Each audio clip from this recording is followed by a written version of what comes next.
Welcome to the Fantasy Football Garage. I'm Chris, the Candy Man, and you already know what time it is. We're drafting best ball teams. Happy schedule release day to all that celebrate. Hope you've gotten some drafts in. Hope you've memorized week 17, 15, and 16 and the buys already. Because if you haven't, you're missing out on the edge. And I'm half kidding. I'm also dead serious. Let's get right into it. If you're new to the channel, if you're watching this later, make sure you're subscribed. I have a 500 subscriber goal that I'd like you to help me hit by the time the NFL season starts. And we're going to be drafting best ball on this channel all summer long. So tune in. You're going to want to be here. Get involved. Jump in the chat. Draft with us. It's going to be a great time. I'm excited. I'm pumped. We've gotten the schedule. We've been waiting for weeks. No more divisional correlation. It's time to rip some drafts. Let's kick it to the intro. But overall, it's like the guy can ball. Like actions speak louder than words.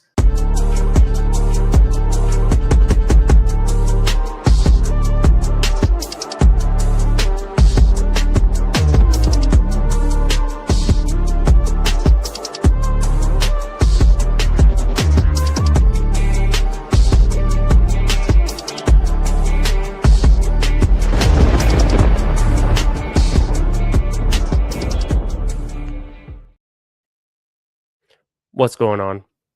What is up tonight? Happy Wednesday. Happy schedule release. What up? What up, Dad? What up, One Real Time? We got Jason in here. Let's do it. The fantasy dog, the fourth like. Appreciate you, sir. Got some Ohio boys. Got some people here in Illinois. It's got some Midwesterners. Shout out. Sorry for coming on late. You know how it goes. Good stuff. Good stuff. I just figured something out. I don't know if the internet looked laggy to y'all, but I just figured out what it is. So I'm going to go fix what that is. I'll be back in literally 10 seconds. But while I'm gone, let's roll one of these sweet clips we haven't seen in a while. Let's do the T-Mac clip. I'll be back in 15 seconds.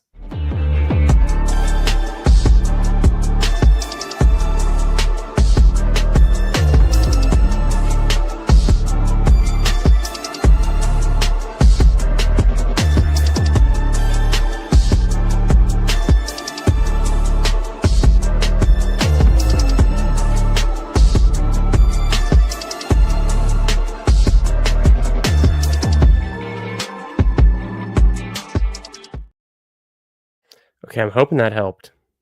Had to unplug something, one of the cameras that's using the Wi-Fi in my house.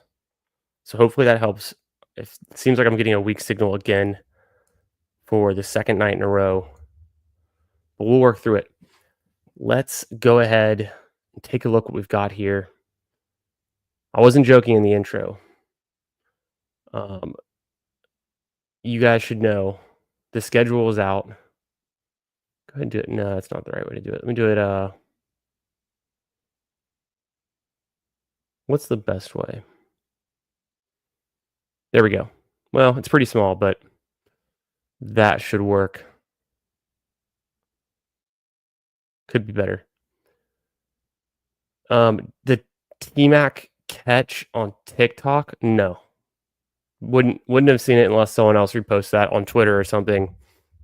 Was it from Rookie Minicamp? I haven't seen a whole lot of that, but I'm interested to know more. Copy Paste Dates wants to know, what do I think my top 3 to 5 Week 17 games are so far? Well, I've got them on the screen here. I know it's real small, but we've all started to learn the schedule. I threw together this spreadsheet today. Just finished it up right before the stream started. I've got my bye weeks here stacked up. Looks like we have 6 buys in week 8. So that buy-mageddon is not as bad as last year, but week 8, you're not going to want to build a 2 QB build with just Jared Goff and Trevor Lawrence, or even with Baker Mayfield or Kyler. I don't know anyone building a 2 QB build with Darnold, but maybe if you're doing it with maybe Kyler and Darnold, but pretty much my favorite so far for week 17, and it's hard to know, right? So I'm not discounting any of these games. I've got my dome games listed. I've got the home teams bolded, colors coordinated a little bit. I think Texans and Chargers, if you remember back to that playoff game, that was a really good fantasy scoring game. Lad McConkey went off. So I like that one off the bat. I like the Packers and the Ravens, but we'll see if it's in Green Bay, if that's going to be a tough place to play, if it's snowy and what's going on there. So, but I still like that one. I think the Lions and Minnesota Vikings, how could you not like that game? The Broncos and Chiefs should be really nice, although it could be very, very cold in Kansas City. So a little bit of a drawback with the weather on these outdoor games. Who else did I like? Falcons and Rams is an obvious one. It's going to be in the dome. It's going to be high scoring, we would think. So I like that one. I kind of like the Jets and the Patriots. I kind of like that one too. But again, it's outdoors. Who knows what the weather's going to be like? What else? The Raiders and the Giants could be fun. It's going to be in Vegas in the dome. And then, so I pretty much named them all. The Commanders and Cowboys, I think, is going to be a fun one. Also outside. Who knows what the weather's going to be like? But a good matchup for sure. What do you guys think? What up, Tyler? How you doing tonight, my man? Happy schedule release to everyone. Yeah, exactly. That's exactly my point of view. It's impossible to know. We can, maybe slightly factor in these things like inside a dome or outdoors. I saw some interesting research today. I saved it. I forgot who tweeted it, but apparently there's some data on dome versus outdoor quarterback performances, and one of them that was really interesting to me was like Geno was 50% better playing in a dome than when fantasy point scoring wise over I think since 2020 versus playing outdoors. But I asked the question on the thread. I said, does Lumen Field count as indoors or outside? Because it's technically outside. It's not fully covered, and the weather in the Puget Sound is typically nice year round. So it does get a little cold, but it doesn't get that cold. So I was wondering, is that a dome or is that outdoors? Because it'd be weird to think that Geno is having such a bad time playing there, um, you know, at his home games. But um, the Bijan solid number 3 pick playoff schedule. Yeah, I don't put as much. I don't put. I don't have it on this document, but I've got another one that has the week 15 and 16. I don't really put much into week 16 and 15. I only aim and build around week 17, and then week 15 and 16 are kind of my happy accidents. If this was like the sprint or some other format where I actually cared about those two games as much, I would build more towards it. But with all the money in week 17, that's all I ever build towards. And then, of course, we'll naturally just, as we are being best ball sickos, you're going to just remember and learn the week 15 and 16 matchups over time. So I don't really have to put emphasis on it. I want to get down these week 17s and the bye weeks. The bye weeks are actually just as much or more important than the week 17s. If you're going to be building 2 QB builds, if you think you're going to have a lot of these skill position players that are on buys in weeks 8, 9, 10, 12, 14, actually week 5 too. So there's a lot of landmines to avoid. The Texans get a nice bye week. The Vikings get a nice bye week. Same thing with the Ravens and the Bills. So you can build a lot of teams with those players and mix them up with other types of with other players that you've drafted from these teams that have really bad bye weeks like week 8. But nothing as bad as last week. It's looking pretty good. Yep, 100%. How you guys doing tonight?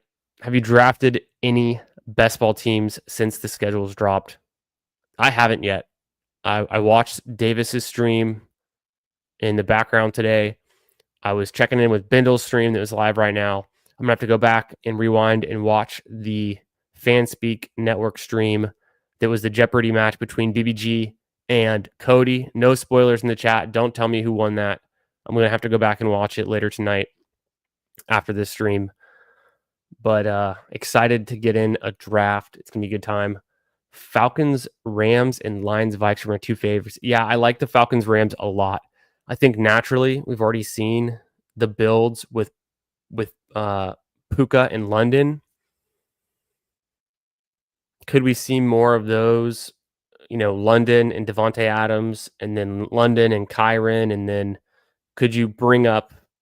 And I'm not even saying it just because of the Week 17 matchup, but you might have Devontae Adams higher in your ranks. Do you match him up with Bijan? So in round 3, you get Adams, you got Bijan in round 1. I kind of like that a lot. And then the Lions and the Vikings, yes, hell yes, yeah, that's going to be a great game. I hope, because there's so many fun fantasy pieces in that game. Of course, you have the Vikings receivers, running backs, and then the same thing with the Lions. The Lions are the most fun team to draft this season after what they did last year. And actually, Steve from Fanspeak and I were talking on Twitter today and had a little back and forth about Jahmyr Gibbs, and I think we came to the same conclusion. He could be the number one player in fantasy football in 2025. And so I'm going to be drafting like it. I've already been ranking Gibbs ahead of Bijan. I'm trying to figure out where I move him to next. Do I move him ahead of Saquon? Do I put him in front of a CD or Justin Jefferson? Essentially, the 4-game stretch that David Montgomery missed. Jahmyr Gibbs averaged 31 fantasy points per game in full PPR. Discount it a little bit in half PPR, but no one's put up numbers like that in a season except Christian McCaffrey in his best season ever. And that's what Gibbs gives you without Montgomery there. Obviously, Montgomery's still going to be factored in this season, but one of the things we looked at was in our discussion thread on Twitter today. And if you're not following me on Twitter, go ahead and follow me at FFB Garage if you're into Twitter, if you're into X. I try to put out some informative content, some research, some memes. I did some trolling today. I want to bring that up. I'll show you guys. I was trolling the Patriots and the Bengals fans, but Steve and I were talking. I did a little research on the Gibbs situation. Pretty much the split was season long. Montgomery was getting about 16 touches per game, including receptions. Gibbs was getting 17. So it was a 16-17 split. What if we took 4 from Montgomery, who's not very efficient, very touchdown dependent, very volume dependent, gave those to Gibbs, who's the most explosive, most efficient running back in the league by the numbers, maybe second to Derrick Henry. That puts Gibbs at 21 touches per game. That would put Montgomery down at 12 touches per game. It's still fairly balanced, but that would be based on what Gibbs did last year with his 17 touches, if you project that forward, that would be a 2,200-yard plus season. He already had 20 touchdowns last season. How many more could he get? Who knows? But essentially, Gibbs has the highest ceiling of any player in fantasy. He just needs a few more touches per game to unlock it. And if anything happens to Montgomery's role as it diminishes, or if he gets injured or something, he could easily just be the guy you need and just win next year. So I think I'm trying to make the case of getting Gibbs as a top 3 pick this season. What do you guys think? Yeah, Fantasy Dog is number 1. Shout out. 49ers Bears is another good one. Let me go ahead and let the dog in as this draft is starting. We're getting into a 30-second best ball mania. I'm already inside of it. Let's see who's in here.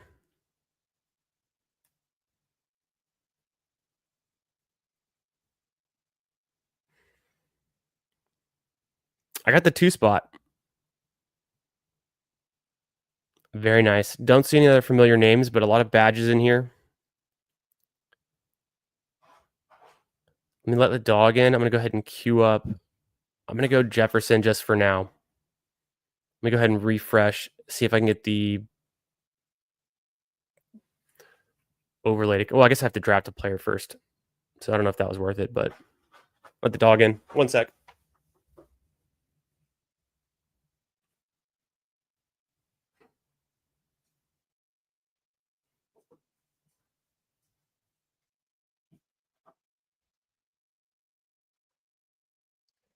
Yeah, the Bears 49ers one could be interesting. Hell yeah. Barkley goes. I love getting one extra share of Jamar Chase at the 2 spot. Of course, let's flip back. I already know this, but the Bengals are playing the Cardinals in week 17 at home. Slight advantage, okay, being the home team, not in a dome. Could be kind of cold there, but at least I don't think the Bengals play in a dome. Y'all correct me if I'm wrong. Doing this all from memory. Other thing to consider is the bye week for the Bengals is going to be. I've already lost that one. Oh, there it is. Week 10. So Cowboys, the Chiefs, and the Titans. So if I grab Burrow, and just for my wide receivers that I'm drafting too, a slight negative correlation with drafting these other teams, and definitely don't want to have Dak and Burrow. Don't want to have, if I'm doing 2 QB, Cam Ward with Burrow. I wouldn't really take Mahomes anyways with Burrow, so that's already kind of safe.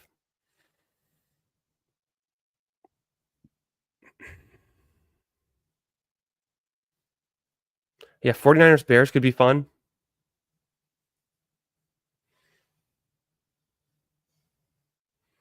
Wow. I mean, it's going to be a good game. I think it'll be a shootout.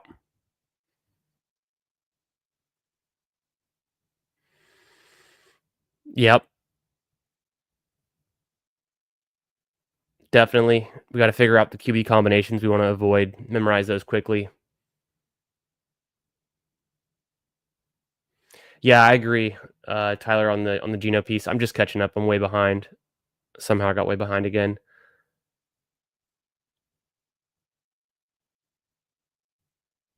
Yep, I would agree. I would agree with what we're thinking about the schedule so far. Yeah, no Bipocalypse again. Bimageddon. That was so annoying. The week 14 last year. Week 12 last year was pretty bad too, I think. Yeah, I'm excited to go watch the Jeopardy. It's going to be a fun one to catch up on. Um, yep, week 8. The Ram stacks. Yeah, the Ram stacks are going to be fun. That's what, after I draft this team, I'm going to go through and look at my 14 best ball manias that I drafted before the schedule release. Check all of my QB combos, make sure none of them are kind of dead on arrival. But who knows? You always have a chance to advance with 2 teams out of each 12 advancing in round 1. You could just run really, really pure and with 2 QBs on the same buy, still get out through your pod. So not the end of the world, but keep tabs on it at least. Maybe change the nickname of the team based on that. What up, Disbanded? How you doing today, brother? Yeah, before the ADP adjust, I think there'll be some slight ADP adjustment, but nothing extreme that I know of yet. Maybe just in the later rounds. Maybe some of the stacks bring out um, people taking players that weren't being drafted before could be a thing too. Gibbs is so good, Tim. I think so. I'm pretty high on Gibbs.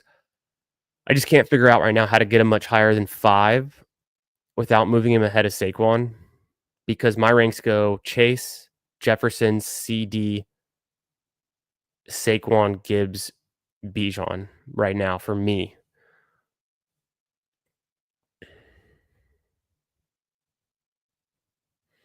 So I don't think too much has changed in my mind for the first round. With Jamar Chase teams, I let me see if I've got any Bucky.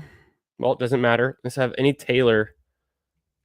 I don't think I've got Taylor on these 5 Jamar Chase puppies that I've drafted. This is my first share of Chase. Do I go ahead and take T Higgins and then I think I'm gonna take T. Higgins because I'm in a spot where I could do something extra special. We'll see if we can pull it off. And then I don't want, even with the week 17 correlation, I don't want Marvin Harrison Jr. right here. I'm just not willing to bet that much on him.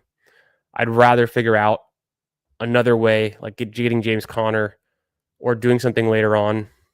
JT would have been sweet with this team. I've got the Bengals double stack. So I could do Rice. I could do Garrett Wilson easily. I do have Marvin Harrison ranked there as my third wide receiver. So yeah, he goes anyways. I don't think I would have taken him over Rice or even Garrett Wilson at this time.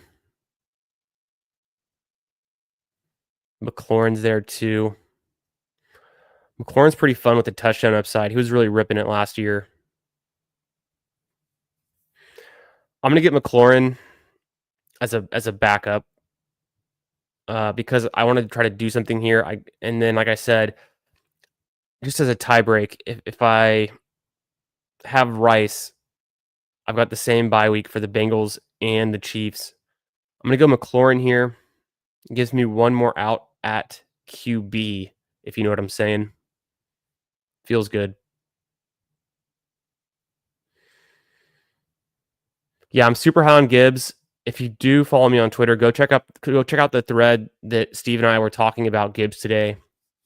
And then Gibbs was originally the player that started the whole entire segment we now called Is He Explosive, where we look at the explosive players on Player Profiler. Shout out.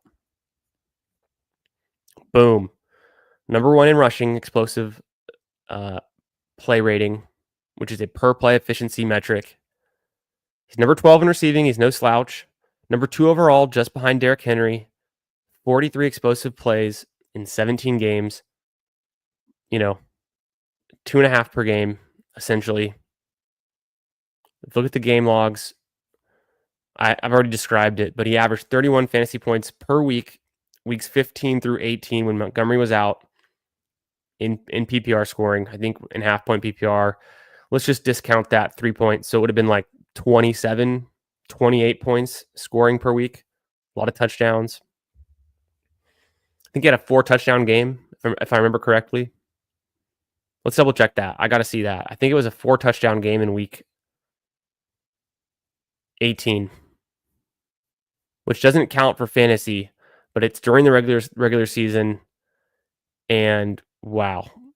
I mean, imagine if Gibbs puts up 46 fantasy points in week 17 when you need them.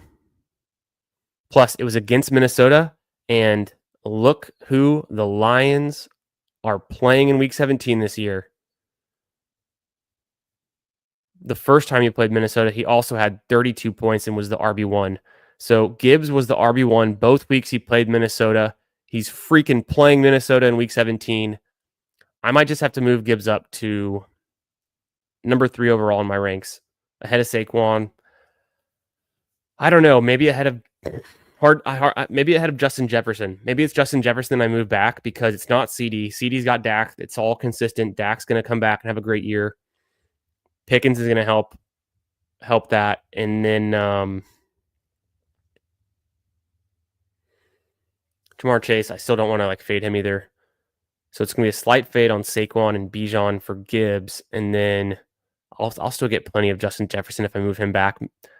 Maybe because of the ADP, it might have to still be CD, but I feel like it would be safer just because of the QB situation. I like JJ McCarthy, but there's more unknowns there than there is with CD, I think.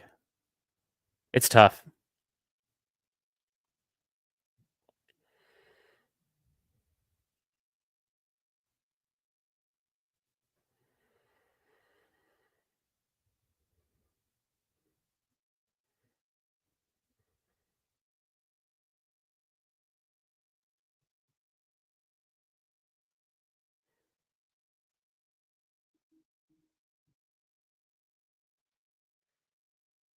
I think I'll go ahead and go Zay Flowers.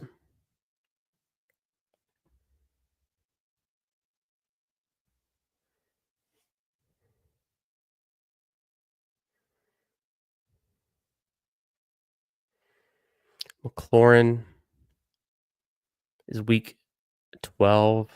The Ravens are week 7. Feeling good. 2 picks away. Jaden Daniels had already gone. I would have considered taking Jaden Daniels with Terry McLaurin. No doubt.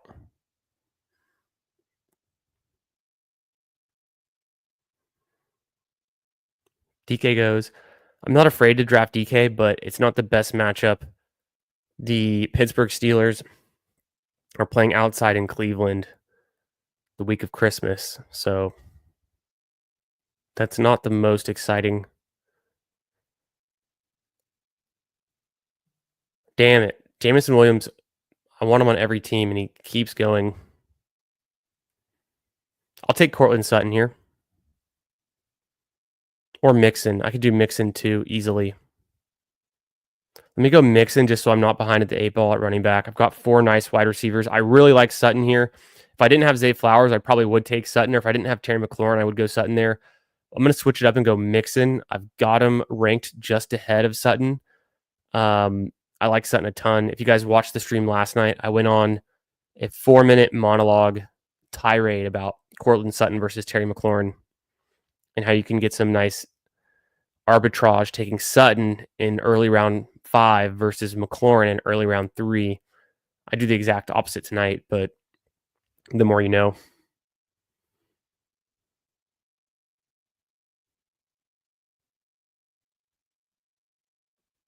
Yeah, FFE, I'll have to look into it. After this Best Ball Mania that I'm in, it's a 30-second Best Ball Mania. I'm going to go through my teams, my previous 14 Best Ball Manias, and my Eliminator. I think I've got one Elim. I got to look at those. I got one Sprint, I think I did. Let the dog out. So I apologize for getting to this question 10 minutes later. If you're still in here, copy paste. I started fantasy football my freshman year of high school. So I've been, and I started in a home league. I'm still in that league. And every Labor Day, all my buddies, we come back together from all over the U.S. where everyone's living now, different places, whatever. We go to a destination. We have a vacation weekend on Labor Day. We do an auction draft on usually Saturday while there's some college football on. And it takes about 6 hours, and it's super fun. And so that league, it's well over 15 years old. That league is, I guess we're going into year 16 or 17, 17 or 8, something like that. This is like year 17 or 18 of it, whatever. So pretty exciting. That's when I started doing fantasy football. And then I had never stopped, just have done more and more. I started doing Dynasty in 2019, seriously. Used to do a lot of fantasy basketball leagues in college. Been doing fantasy golf since pretty much the end of college. And then best ball, this is my second summer mass entering tournaments, like maxing Best Ball Mania. In 2023 was the first summer I did Best Ball Mania at all. I did a half max, and I did a bunch of other tournaments. That was the year I got 7th in the Poodle, which was pretty fun. Because it was New Year's Eve when we found out the results of week 17 for the 2023 season. So that was the season when I started being in the best ball streets. It was 2023 summer. And then the year before that, I was just entering maybe 5 puppies, maybe 5 super flex random tournaments, and then doing cash games on Underdog. So I started on Underdog in 2022, but got really into it in 2023. That's when I met Pat at the Fantasy Dog Pound and started becoming a chat rat, where you guys all see me today hanging out in the streams, in the chats, having a good time in these best ball streets. Yeah, the domes. What about you, copy paste? How long have you been doing this for? Let me know. Thad, what up? QBs matter. I'm trying to make them matter. I'm pissed off. I mean, I tried to distract myself there. Joe Burrow goes pick 54. I've got the double stack. I tried to push him for you guys. I tried to push him to 71. Couldn't make it happen. It's on my to-do list. Oh, I forgot to upload the graphic. I made a new graphic of my hit list of all the things I want to get in Best Ball Mania. And the very first thing on the list the double stack with Joe Cool, getting him at pick either 72 or 73. Here I would have done it at 71, obviously, because I got Jamar Chase and T. So couldn't make it happen for you guys. We'll do something else. I think one of my favorite running backs is about to be mine. If Ice Dragon doesn't take him, I know where I'm going with this next pick. I would have liked to get Harvey, but just wasn't the right range. I didn't want to reach up and take him over Mixon. Cortland Sutton would have been a nice pick too. Pick 71. Yep. All right. James Conner for me, 100 times out of 100. Not only do I get my week 17 correlation with Jamar Chase and T. Higgins, like I predicted earlier, that's why I skipped on Marvin Harrison and took T. And then also, if he would have been there, I still would have probably taken maybe Garrett Wilson or Terry McLaurin at pick 26. But I get James Conner here right where I want him. Best pick in the 6th round, James Conner. Book it. It's going to be him or Travion Henderson. There's no doubt in my mind. James Conner, number 1 in juke rate, number 1 in evaded tackles among running backs in 2024, averaged 95 yards per game. I mean, the guy killed it in fantasy last year. He's going to hold down the workload again. I'm not afraid of Trey Benson. Maybe the Cardinals are better. They can score a few more touchdowns with him. I just can't figure out how anyone would draft Dwan Jennings, Rome Odunze over James Conner, but even Sam Laporta. Definitely could do Golden. I think it's Golden, or I just go Myers.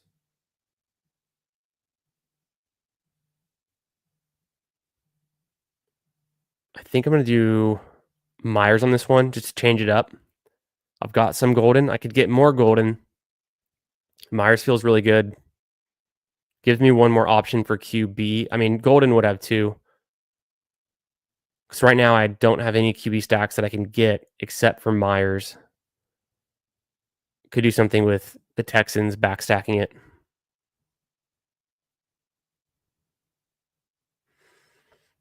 Myers is pretty good. How you doing, Meg? Happy schedule release day. Hope you're doing well. Thanks for coming by. Excited to check out the Jeopardy stream later. No spoilers in the chat. No one let me know what happened with BBG and Cody because I want to be surprised. I'm excited to watch that one for sure. What up, Crossface? How you doing tonight, my man? How your drafts going? The both week 10 buys. Yeah, who was that? Okay, so who did I just take? I took James Conner. He's got a bye in week 8. And I had with Mixon, a bye in week 6, which is nice. And then on my last pick, I was going to go Golden. And I pivoted and I took Las Vegas Raiders week 8 bye. So I'm pretty good right now on my buys.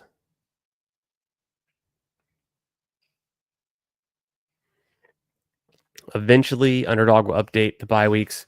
We'll have the best ball overlay showing the bye weeks in the week 17 and 16 matchups for good measure.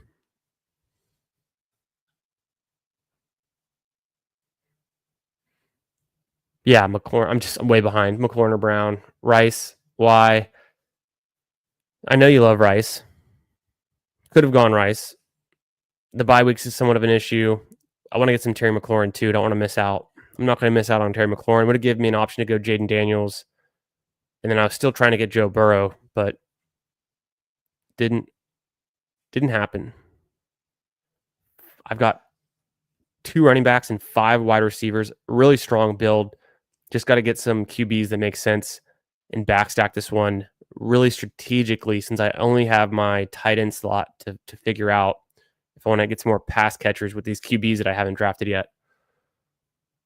Yeah, Terry, the touchdown merchant, McLaurin. Yeah, it's fun. It's fun so far. Yeah, 100%. You're in the right place. This is a big Gibbs stream for sure. I am so far behind.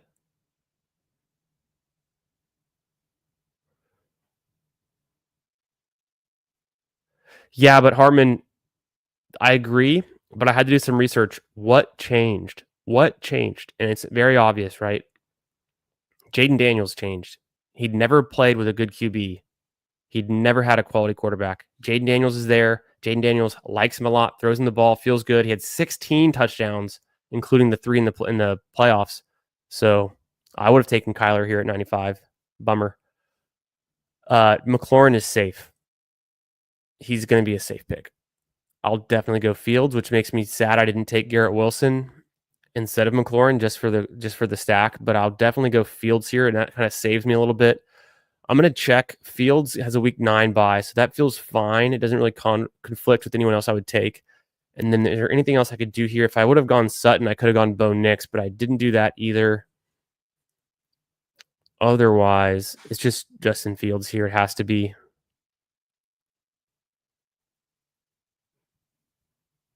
And then I probably want to get my third running back sooner than later. I could do something fun if I took Higgins, though.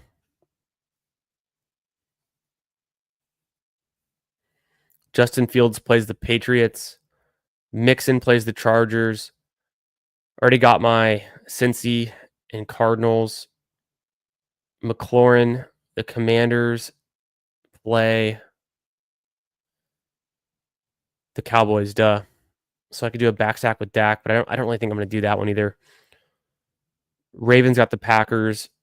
Maybe I should have thought about that, and then I could have taken Golden here instead of Jacoby Myers, but I still like it. And then Myers, Las Vegas, they get the Giants, right?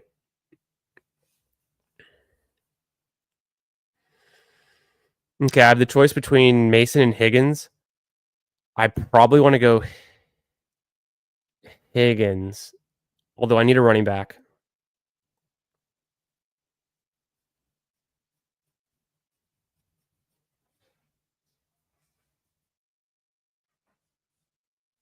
It's Mason. I got to go Mason here. I need the running back. I want the running back.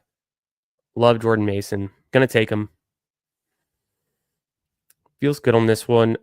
If I took Higgins, I would really need to make sure I get Stroud. And if I got sniped on Stroud, then I have even less outs for stacking later. So with the QBs, and then I think Higgins can be good, but he just might not hit year one. I know for a fact Jordan Mason's going to be a fantasy stud this year. It's just the writing's on the wall. It's too easy to figure out if you look into it. What the Vikings did to get him, how good he was when he filled in for Christian McCaffrey last season with the 49ers. Similar scheme. They'll be running him a lot.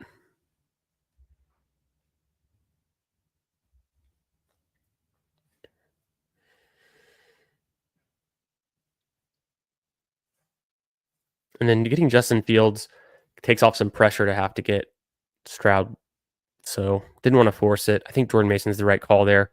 I don't want to go 10 rounds with just these 2 running backs. It's a little bit thin at running back.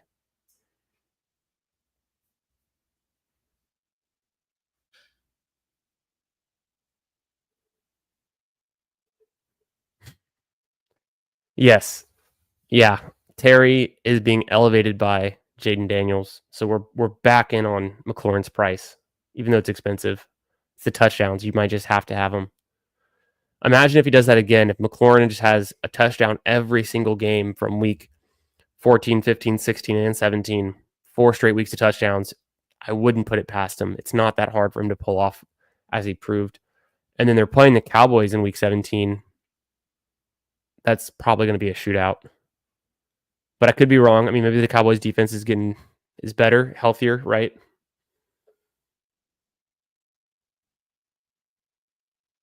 Very nice. Yeah. Good stuff. Good stuff. Yep. That sounds about right. I think we're all relatively new to it, you know, 2, 3, 4 years at the most for many people.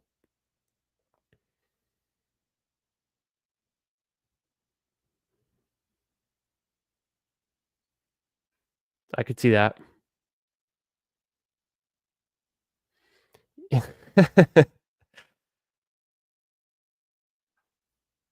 Yeah, I could do that. It seemed kind of expensive.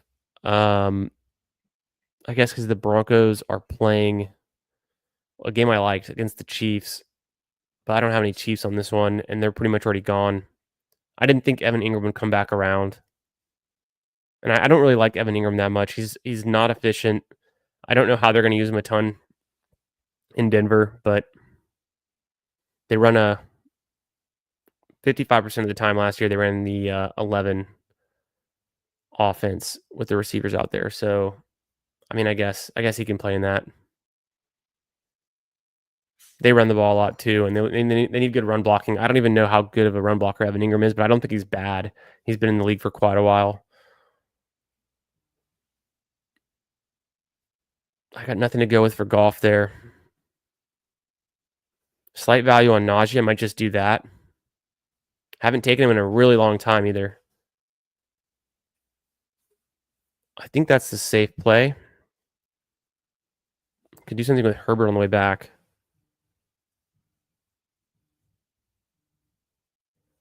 Or something with like Kirk.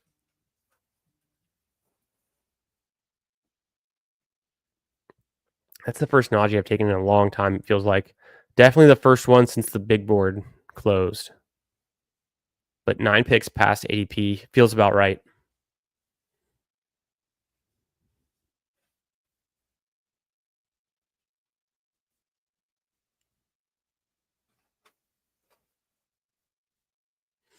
Yeah, it just could be their mind meld kind of thing.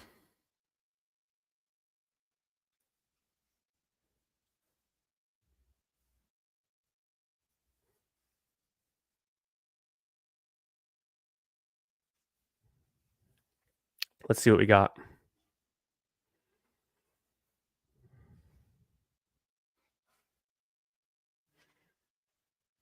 Okay.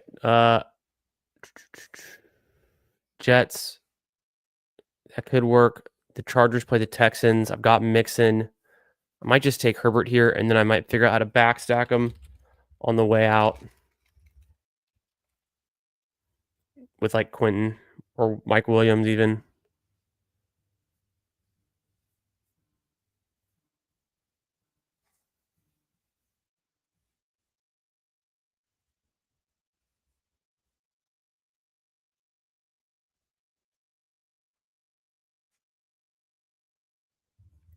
Something interesting happened with the wide receivers. So I've already got 5, but there's a big break in like a. So Kyle Williams did go early. Hollywood went early. I guess that's pretty much it. But this is the break right now from wide receiver. So I'm glad I don't need one. I've already got 5 good ones. I've taken 2 QBs and 2 running backs in my last 4 picks, and they all feel like steals. Herbert seems just there's just so many good middle tier quarterbacks, like upper middle tier quarterbacks, like a Herbert or even May, Goff. They all seem like a value in round 11.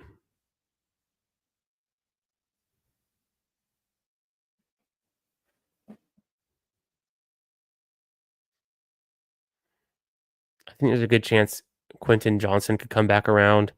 If I have to, I'll do a late Mike Williams or even take a chance on like a Conklin or a Disley, but I really don't want to do that at tight end. I'll probably try to go for Mason Taylor. I could get Schultz late, Ertz late. Ertz would be nice on this team with McLaurin. Really nice.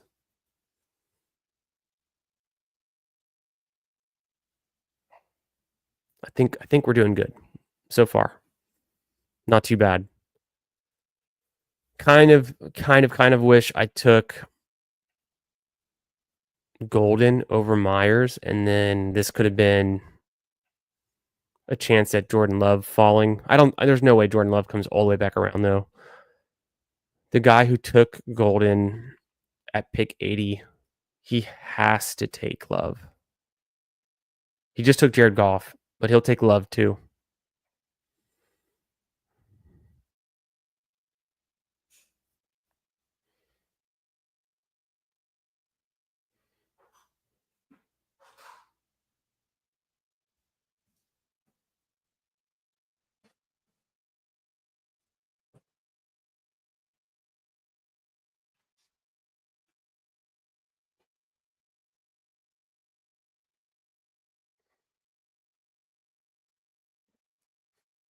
Yeah, Benson at RIP. That's a really funny pick in 2024 we all made over Ertz. Terrible, terrible process for us all. Wow, he gets sniped. He got sniped on his love pick, the faller. But I guess this guy has Jaden Reed, so it makes a lot of sense. He recovers with Dak. I think he's got Pickens. No, just a naked Dak. I mean, it's a value. I would take Dak there. I just don't know what you're going to do next to stack him up very well. Javante at 125 is just way too early for me. Yeah, Jake Ferguson goes. Not surprised to see that. Blue's going to go any second now.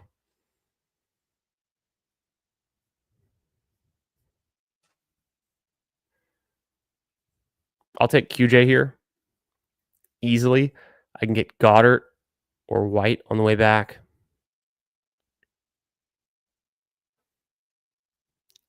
Algier's great. Blue's fine.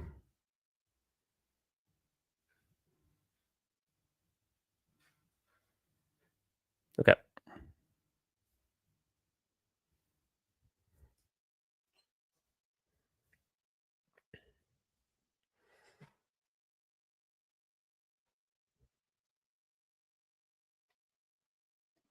I could take Hunter Henry too. Hopefully he makes it back around. Be good for my Jets bring back. New York Jets play New England Patriots in New York. And then I've got the Los Angeles Chargers versus the Houston Texans. Made it work with QJ, Herbert, Najee all in a row to go with my mix-in that I took earlier. I've got James Conner as a bring back for my first two picks.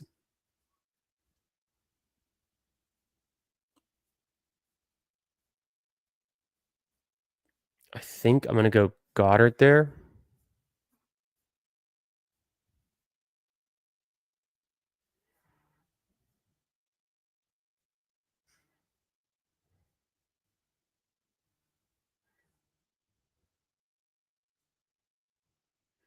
Let me take a blue. Let me take a blue because I haven't been taking him. It's been too expensive. But 15 picks past ADP. And who knows what's going to happen the rest of the summer. And I get a little connection with McLaurin. The McLaurin pick could be nice. I'll be done with probably those 5 running backs. Feels like a good room. Mixon, Connor, Mason, Najee, and the upside in blue. Really in Mason and in blue. The receivers, I just need to make sure I'm not overexposed on a certain bye week. It's really going to be around Cincinnati because they've got bye week 10. Yeah, I'm good. It's just the Chiefs, the Cowboys, and the Titans.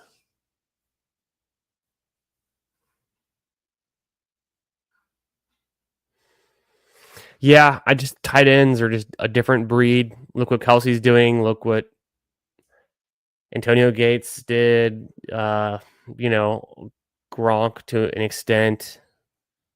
Tony Gonzalez to an extent. Jared Cook. I'm forgetting some. Ben Watson. Sometimes the tight ends are just good. They don't have to rely on their speed. They just have good football awareness. They know where to be. They know how to get open.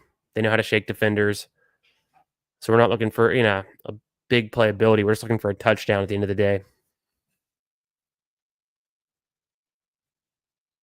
Yeah, 100% crossface. You've got it. That's exactly what I'm looking for.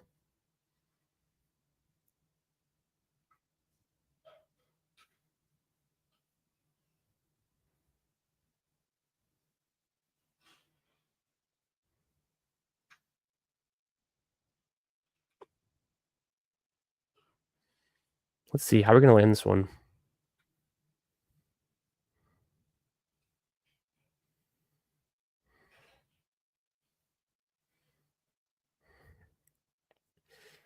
Okay. 2560. I could have taken Goddard. I went blue. probably going to be a 3 tight end build, and I don't know about QB. I'm going to try to push QB if I did take like a Geno is my really only other option unless I do something weird late with tight end, but I don't know what that would be. Geno went at 160, so the Geno dream is dead. It could just be a 2 QB build, which works for me. I like that, honestly. Jets and Chargers.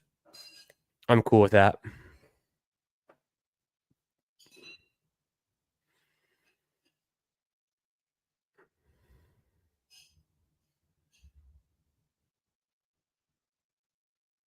Damn, Zach Ertz and Hunter Henry go 1 pick before me. That's who I would have taken.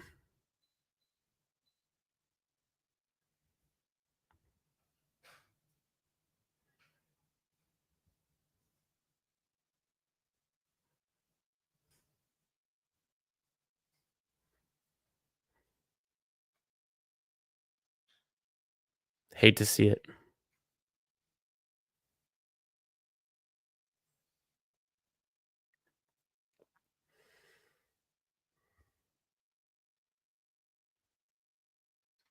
Who's that again? It was the Broncos and the Chiefs, right? Could be a fun game. Could be a cold game, honestly.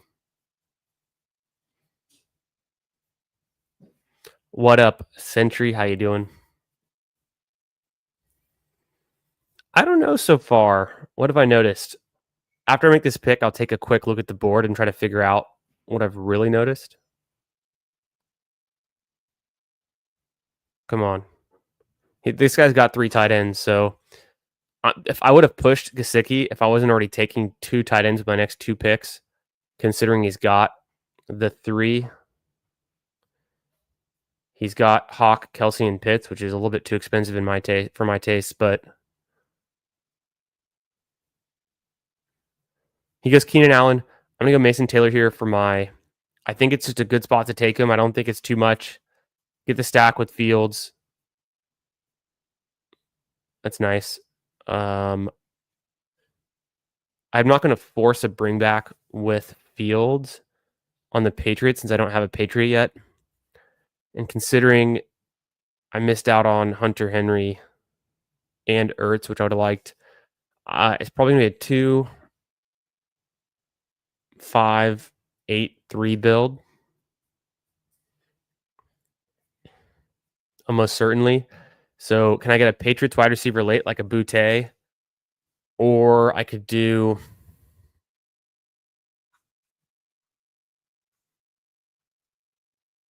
I can get Schultz late.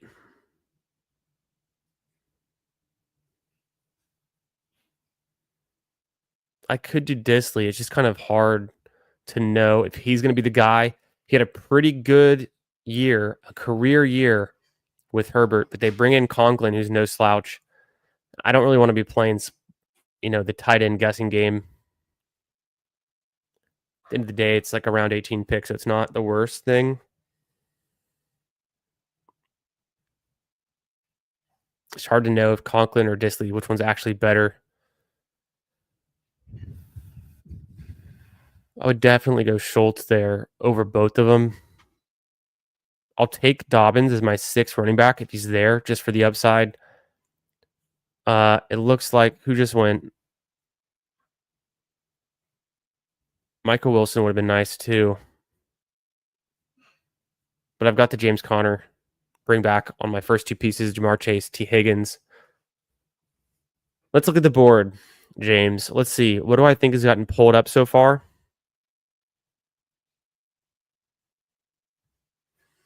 Who the Chargers play? I already knew that. Texans. I already built that out.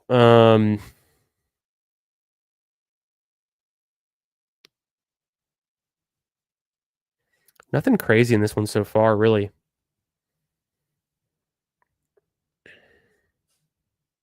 I would have guessed the Bijan drafter could have considered taking Devontae Adams over Garrett Wilson. That's one thing I probably would have considered. Because it's not that different of a bet, and you get the Bijan with Devontae Adams. Otherwise, Pickens goes pretty early in this one. Doesn't have anything to do with those games, though. Burrow didn't even make it to round 6, so the dream was dead pretty early on. I pushed Burrow. Tried to get him at pick 71 because I got Jamar Chase and T. Higgins from the 2 spot, which how often does that happen in a best ball mania? So when it happens, you got to try to push Burrow.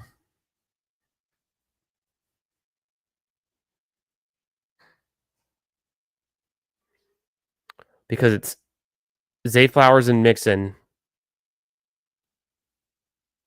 with a Burrow versus a Zay Flowers and a Burrow with a James Conner. Maybe it's not that different. Maybe it's not really worth it. I don't know. Might just be worth taking Burrow there. Depends on how flat you think that tier is. Mixon and James Conner don't seem all that different to me, though. So we've got 3 picks left. We pick 191, 16th pick for me here. I'm going to do Schultz and just wrap it up. But I'll push it. I'll take Bryant first. What bye does Denver have? 12. Seems fine. I've got a little bit of crossover. Got 3 players, 3 receivers on that bye. If I take 8, I'll have 5 available. So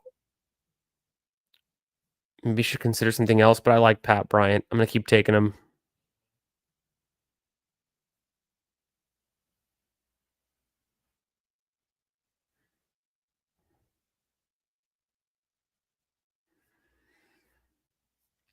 Maybe could have considered. I mean, there's no one else in the Jets that I like.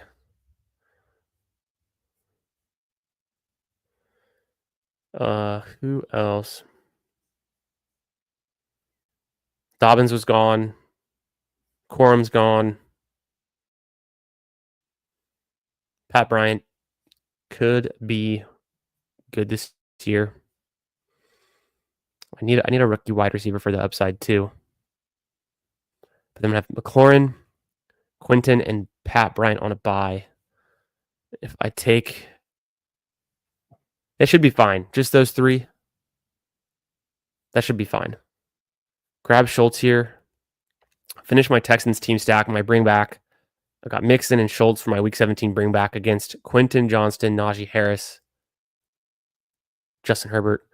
Let me double check the Chargers. I feel like Mike Williams could be there with my next and final pick. I would take him over Boutte for the stack with my QB. But then if he's gone, which he probably will be because he's got the name recognition, I'll take Kayshon Boutte as my favorite Patriot bring back late with the Jets.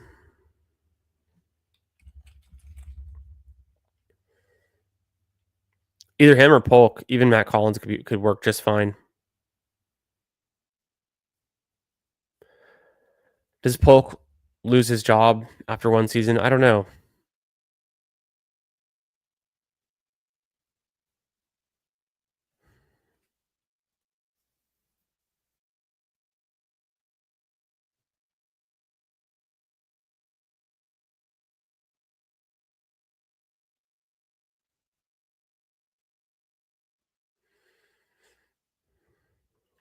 I don't want to be out on Polk. They could easily use him.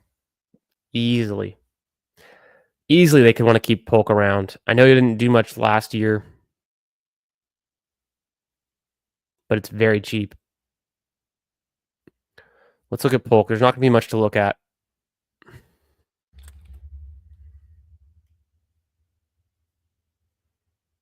Still young. Good size, good speed. Broke out early enough. 19, 80th percentile. Pretty good overall. Terrible stats. 1 explosive play on 12 receptions. That's not good. The game logs, there's nothing to show for. 2 touchdowns. Didn't really do enough. Didn't catch enough balls. This is a snap. This is a snap share. Never very good. One game it was good. He didn't do anything with it. 6 targets, 1 in the red zone, 1 catch. Pretty bad.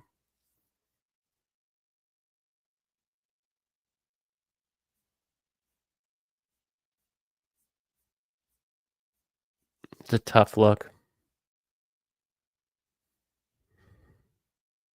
Hopefully Mike Williams is there. I can just do Mike Williams, although that gives me 4 out of 8 receivers on a bye in the same week, and so I probably want to avoid that more than anything. Stick with my skinny stack instead of forcing the double stack. Have 2 skinny stacks with bringbacks. I think I'll go Butte. I feel like he was starting to get good towards the end of the season. 18-year-old breakout in college at LSU was pretty good. You know, he beat out Malik Neighbors. Malik Neighbors was a freshman. I think Kayshon Butte was a sophomore or junior, at least a junior. Did something last year, though. 1,000 air yards is pretty good. Better than average, 11 plays on 15 games played. It could be better, but not terrible. And the game logs, we can skip that, but they, which would be the air yards, 39th in air yards in the entire league, 25th in deep targets. This is the guy we want. It's going to be Butte for me this time. Maybe Polk next time.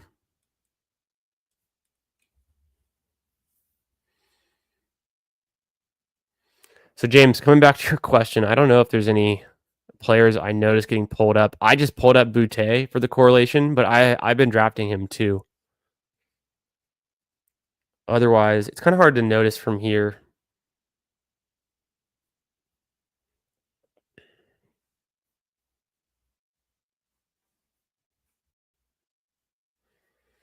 Ends up being 2.583. Fields and Herbert, love it. Mixon, Connor, Mason, Najee, and Blue. Get my first share of Blue and Najee on the same team. Can't go wrong with Mason and Connor. If you've been here before, you already know that. And then, so that feels good for 5. I got to check those buys real quick. Houston, Arizona, Minnesota. Those 3 pass, I'm good. So Houston is in Minnesota on the same bye week, but it's a good one to miss out on.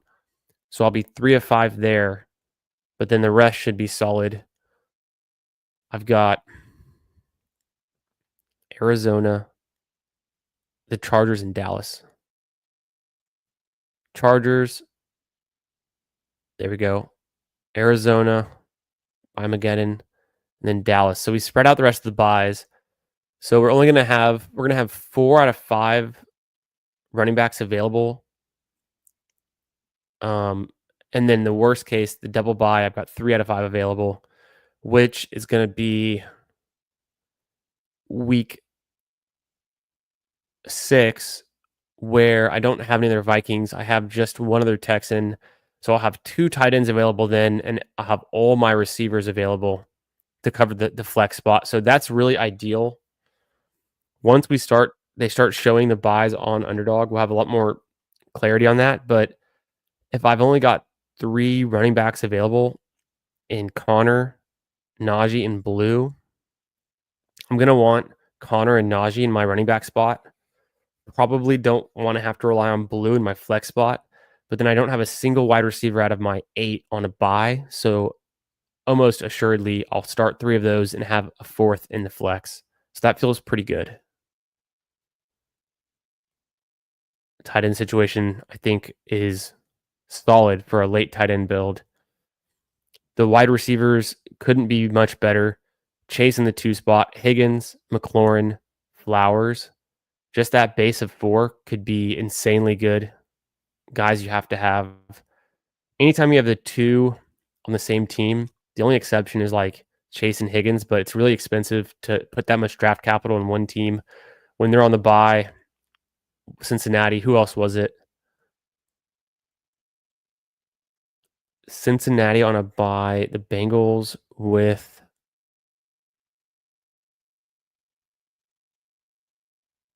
Cowboys, Chiefs, Titans. I don't have any Titans. I only have Blue as a Cowboy. I don't have any Chiefs. So that's also nice. I won't really be missing any of my other top players when my first 2 picks are on bye.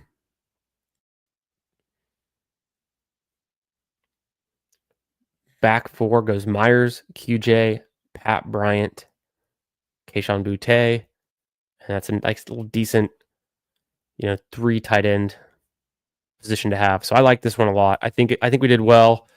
We figured it out. We missed out on the double stack with Joe Burrow. Didn't force the CJ Stroud route. We ended up coming back with Herbert. Take Fields at a fine spot, at the turn, so you got to make some picks a little early sometimes. Herbert right at ADP. All these other running backs right at ADP. Slight value on Blue, so I pick him up instead of going Goddard there, and I think I like it just as much because I ended up getting Gesicki, who I've got 3 of the Bengals pass catchers, probably the 3 ones you want.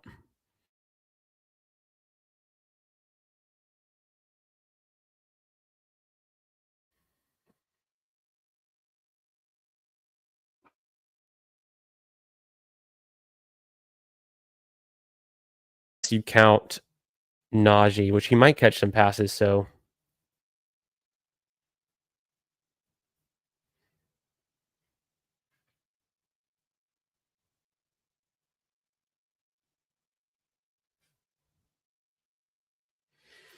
yeah, that's true.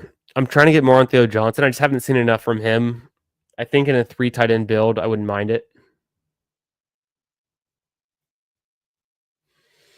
Yeah, that's more to me. It's more of a dynasty pick. Like 2 things are interesting. One was, and I think Pete said this today. It's like if a player's not even getting drafted in your dynasty rookie drafts, why would you draft him in 18 rounds of best ball? Makes a lot of sense. So just for a frame of reference, like why would you draft Gadsden when I've seen him go undrafted in my rookie drafts? And then the other thing I was going to say was I've already forgotten it, but it'll come back.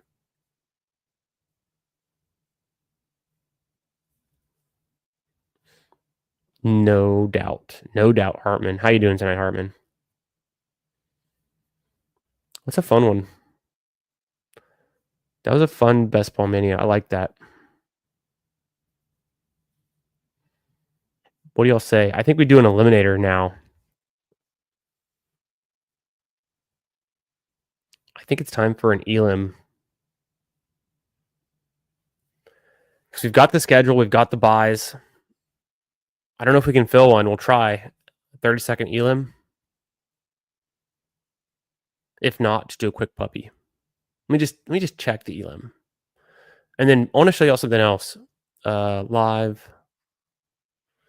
Because tomorrow is the PGA Championship, the second major of the year.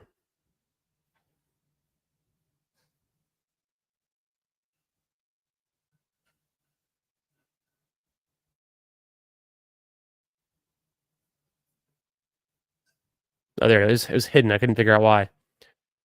The scramble teams, they will live on. There's more weeks to go for the scramble to get to the finals. We're in the semifinals of the scramble.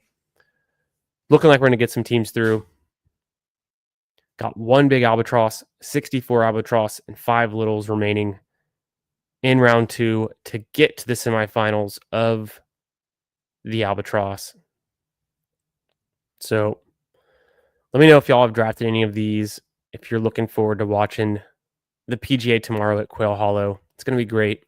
I picked Rory McIlroy for my one and done. I think Rory's going to win it. He's just having a season. He won the Masters, won the Players. Could all come together for him. But yeah, stoked to get those albatross teams advancing. It's been a while since the Masters, it feels like. So that'll be a lot of fun. That all starts tomorrow, concludes on Sunday. Let me see if we can do one elim. I'll check 30-second first. So I'm joining right now. If y'all want to get on this elim, I think it'd be a fun one to draft together. Waiting on 10, probably can't fill this one, so I'm gonna check the 20-second elim. If you wanna join, I'm backing out of the 30 and going for the 20, and then if that doesn't work, we can pivot to a fast puppy.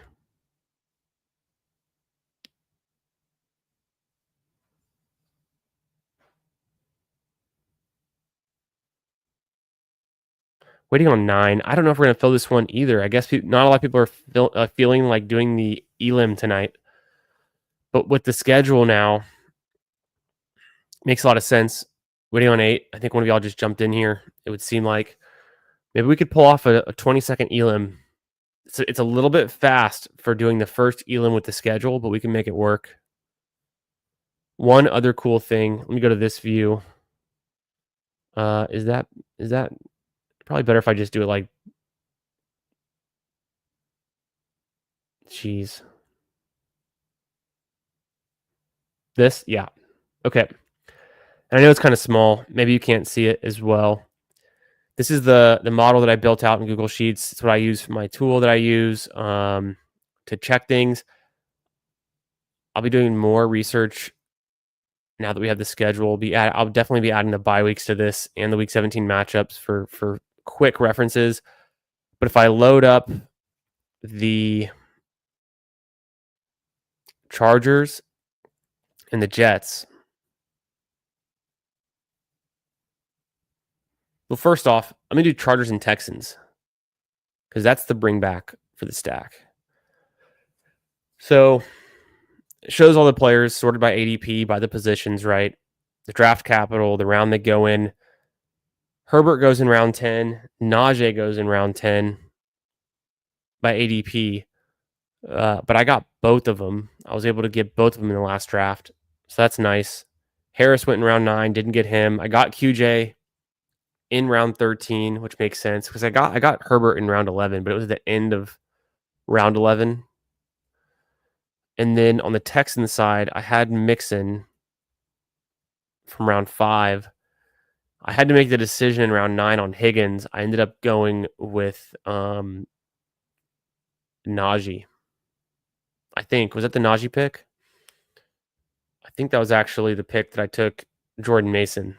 Yeah, that was the Jordan Mason pick. And then Noel. I couldn't have taken Noel and QJ at the same time. So this column just shows the conflicts, like where the rounds conflict between picks that you could make. Still waiting on 9 on the elim. I'm going to back out. We'll do elims another time. Let me do a 20-second puppy. Let's rip one.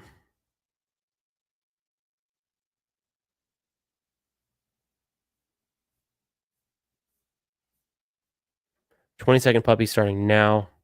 Let's get it. We've got the schedule. 6 more to fill. Jump in here. Let's do it. Feeling good. I'm glad I got the one Best Ball Mania in for tonight. Don't know if I'll be doing another Best Ball Mania tonight. Tried to get an elim, but it just wouldn't fill. We're going to have to figure out how to fill these elims. Okay, and then what I was going to finish on here. So I stacked up the Chargers and the Jets. I built this so I could look at 2 teams at one time, kind of for essentially just team comparisons, player comparisons, where they go, the ADP, where I've got them ranked, all that kind of stuff. But also when you stack your QBs, right? I had Fields and Herbert. Not a lot of conflicts here. You just really can't get Fields and Trey Harris at the same time. They both go in round 9. It'd be hard to pull off, and then get Herbert in 10, Najee in 10. So with 4 players between these 2 teams in those 2 rounds, at best you're only going to get 2 or 3 of those 4, which I did. I got 3 of them. I got Fields, Herbert, and Najee. So that feels nice. But like, so what other combinations could I look at? Like, what teams would we want to stack up? Looking at our week 17, if we grab 2 quarterbacks that aren't on the same bye, so let's grab the Bills, and let's grab who would go late that you would want to stack with the Bills. Well, the Bills are playing Buffalo Bills in week 17, play the Philadelphia Eagles. We're not going to worry about that. I guess you could take Josh Allen and then go for a late QB. That would be something like a McCarthy. Hmm, probably not. Who's on the other side of the board? I'm trying to think. You could get like a Brock Bowers and then take a Geno late. So let's look at the Las Vegas Raiders and Buffalo Bills. And then also, I'm in the 2 spot again. We got no one in this room. Here we go. You guys can help me with this one.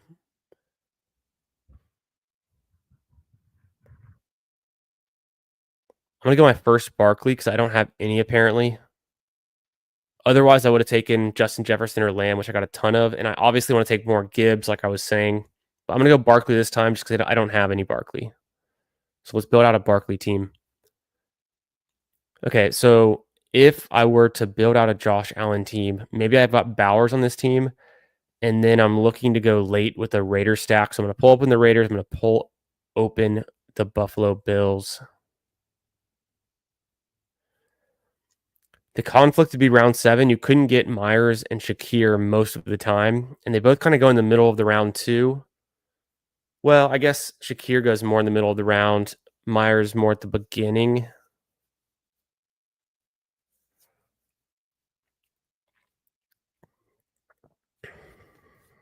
But otherwise, you're good. It's 2 teams would be really easy to stack up.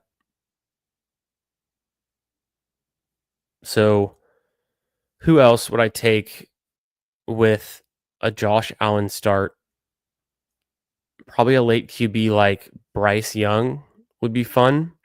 T-Mac goes on the same side of the board where you might be considering getting Josh Allen. So that's kind of a conflict. I already see that coming. I think that's the obvious one, but let's just double check that. Got the Bills down here. Put the Carolina Panthers on top. Yeah, T-Mac goes in round 4. James Cook goes in round 4. Josh Allen technically goes in round 3. So I guess at the end of round 3, you'd get Josh Allen, and then you get T-Mac at the beginning of round 4. You can't get James Cook, but that would work kind of nice. There's some. I don't think you have to pick between Ray Davis or Josh Palmer in round 13. You got to pick between Leggett or Thielen, but I've seen Leggett fall plenty. So that could be a nice one to build out, something to kind of aim for. If you take Josh Allen, you can get away with. And then if you take Josh Allen and you don't want James Cook, which is probably how I would play it, I would go Josh Allen and then T-Mac, get a late Bryce in round 14, and then take Coleman in round 10. Maybe Shakir, if you like Shakir. I don't really like him, but with Josh Allen, you could always consider it. And then you could still get Kincaid later too. So that's a pretty good combo. And then again, the Panthers are playing in week 17 against the Seahawks. And their bye is way over here in round 8. So, okay. Could be something to do. Got to figure out for all of your elite QBs, you got to go through the exercise of figuring out who are the logical and best stacking partners. And if you kind of map it out like I just did, you can get ahead of any mistakes where you want to take Josh Allen with a late QB, but either, it's not the case they have the same bye, but the players you'd want to stack with that other QB also go in the exact same rounds or nearby the players you'd want to stack with Josh Allen. And then you can only get one or the other. That would suck. So you don't want to be in that position either. And you don't want to have to force your picks around making those choices if you can construct it with a little bit more attention to detail or just some forethought on who would be a good quarterback not stacking partner, a good quarterback matching partner with Josh Allen. So I started off with Saquon on this one. I got Jamar Chase in the 2 spot in the last draft. It was a best ball mania. This is a 20-second puppy. Should be going pretty quick. It seems like it's going slow for some reason. Genty falls to 10. T goes at 15. Ladd goes at 13. AJ Brown at 20. Just a little bit of movement. Christian McCaffrey at 17. Like, what's going on? This one's all over the place. I'm gonna go ahead and take Josh Jacobs here. He's a stud. I think that's the pick for me. So I'm gonna go Saquon, who plays, of course, the Bills in Week 17. I have to figure out how I'm gonna play that one now, and then has the bye in Week 9, and I just took Josh Jacobs as a bye in Week 5, and the Packers play the Vikings. No, the Packers play the Ravens. So I could pull up Lamar Jackson here. I mean, I could pull up Josh Allen too. I don't think I will though. Not right now, not yet. I'll just take Rice on this one.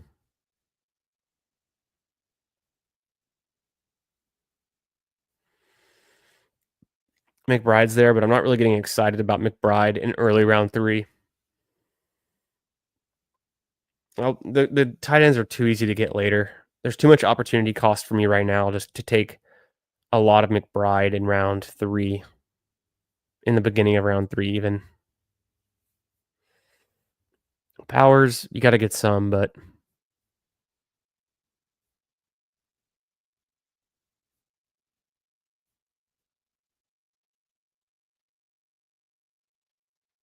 hell yeah, copy paste.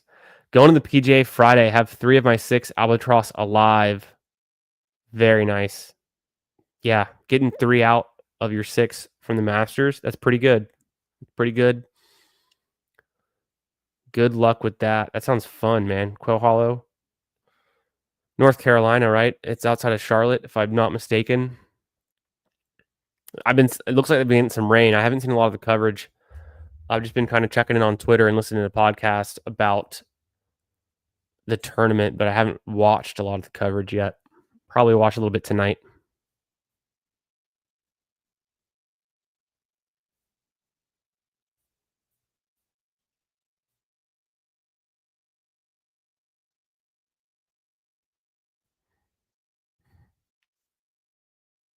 That sounds fun, man. Friday's the perfect day to go. Hopefully it's not raining. I went to the Houston Open here in town on the Thursday that it opened. Maybe it would have been better to go Friday because Scheffler had a much better day Friday, but it wasn't crowded. There was a light rain. I got to follow Rory's group. He was playing with Wyndham Clark, and who else was in that group with them? I think it was Sung J M. And then I followed Scheffler's group a lot. I saw Minwoo Lee playing. Saw them all really. Gary Woodland, watched him play a little bit. It was a good time because of the rain. It kind of thinned out the crowd, but we'll see. I'm still contemplating if I'm going to go to the Charles Schwab this year. I went last year when Davis Riley won it, and Scotty Scheffler was the runner-up. It was a lot of fun. So I'm thinking I might go. It's in Fort Worth. I'm thinking I might go, but I haven't planned it yet. And the ticket, I got to buy the tickets soon if I want to go. I'll see if my brother's already got tickets. I actually haven't even asked him, but he lives in Fort Worth and has been going the last couple of years. So I'll see if he has an extra ticket, but I might still want to go either way. It's a good tournament. The Colonial Country Club is incredible. Really nice venue.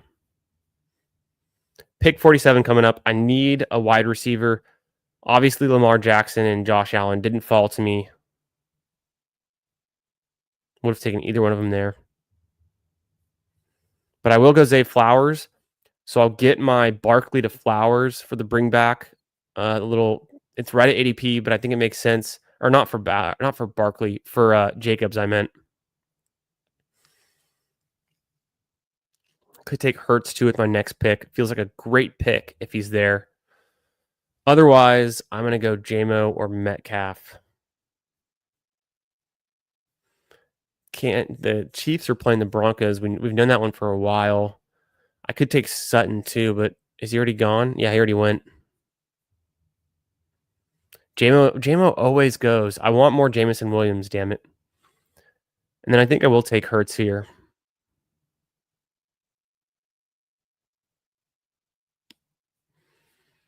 Otherwise, it would be trying to get Mahomes at pick 95. I'm just going to go Hurts. Hurts in the 5th round seems like a really good value. He does it with his legs. Got Barkley. I'm pretty much guaranteeing myself all the rushing touchdowns between those two guys. Pretty much every Eagles rushing touchdown I've got on my team, which could be a lot. 13 from Barkley last season. Another 14 from Hurts. So somewhere around 25 to 30 rushing touchdowns. It's like almost 2 a game. Nice high floor on this team. Got some catch up to do at wide receiver, but I don't mind it because I like Rashi, I like Flowers, and the running backs that I got, I mean, Barkley and Jacobs, killer last season. So I'm just going to keep taking the best player available in this build and get some, nudging from the Week 17 correlation like I did with Flowers and Josh Jacobs playing each other. But even then, I had Zay Flowers ranked my best available player anyways. Just would have been a coin flip if I wanted to pivot and take JMO or Pickens or something, DK. JMO is going to keep rising. JMO is going to be going in the middle to the beginning of the 4th round before we know it.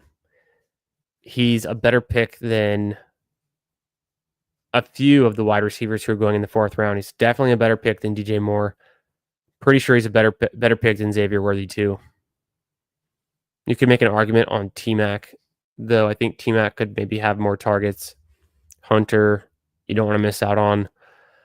He might be a very similar bet to Smith because just the Eagles just don't pass a ton, but Smith is very good.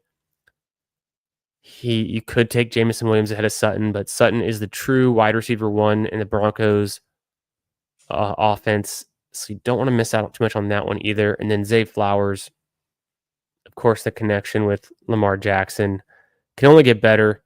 Hopefully they get some more touchdowns through the air this season for Zay. But, does Cook, does Hampton, do they move back out to the end of the 4th round? I kind of think so. And then just JMO and this other group of receivers start to move back towards the middle.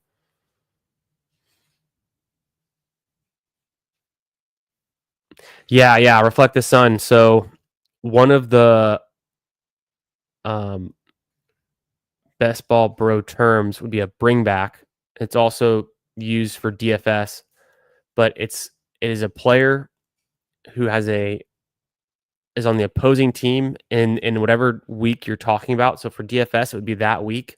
Who are the Bengals playing in week 2 for DFS? They're playing, right? Let's just say they're playing like the Texans. So that's your bring back. In best ball, we're focused on winning in week 17. So that's where we're drafting our bring backs from our main players. So I have a lot of draft capital and Josh Jacobs is my 2nd overall pick. So my bring back is going to be someone from the Ravens. So that if that game is the highest scoring game of the week, I've got players on both sides of it.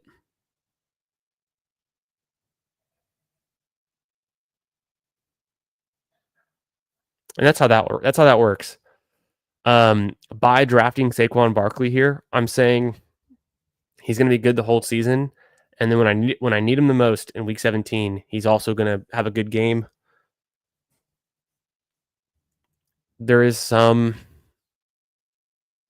degree of having Hurts and Barkley that is counterproductive. If Barkley scores a rushing touchdown, Jalen Hurts can't score one in that exact same drive. So I'm limiting the total upside. But at the same time, what if Hurts throws a swing pass to Barkley and they have more of those this year? And then I get the Both of them get a touchdown. So there's the synergy there. I've got the team stack synergy. The Eagles are just a good team again. I kind of want to go Godwin. I don't have a ton of him. I'm a little bit worried about his ankle and the recovery, but it seems like it's going well. I'm not giving myself any other QB option outs though besides Love. If I do take Godwin, I could do. Let's go. Yeah, I'm gonna go Godwin. I was toss up between Jennings. I just thought maybe if I went Jennings, I could get Purdy later. He's usually coming back around on this side of the board. But I'm good with Godwin. Godwin's just better. I hope he's healthy. And then obviously you want some of the Bucks offense whenever you can get it.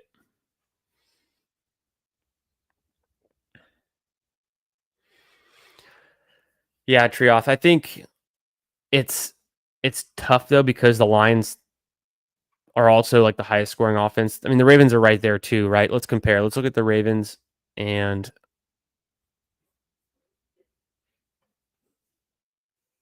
that'll work. I'll put the Ravens down here.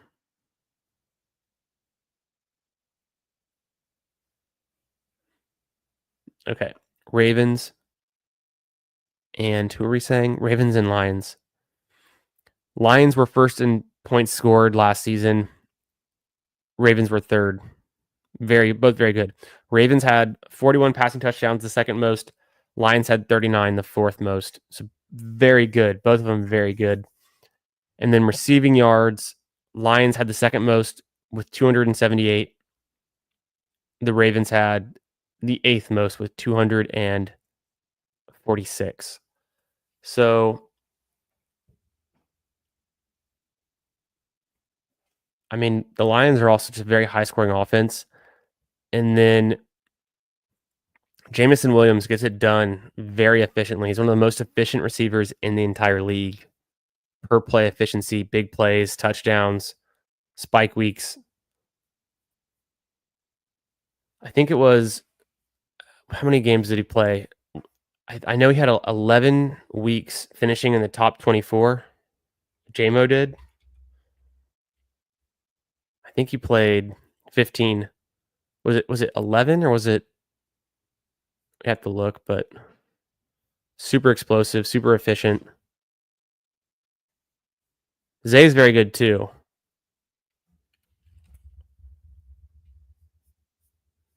Right? Zay is also peak because they both play in high powered offenses, kind of explains that, but also they're very, very good. And then everyone's excited about JMO because of the coach speak that came out from Coach Morton, the offensive coordinator, the new OC there, who says he's going to keep things status quo for the Lions, but was excited to see JMO and how fast he is and using him on the offense in some interesting new ways. Predicting JMO's breakout season if last year wasn't already a breakout for 2025.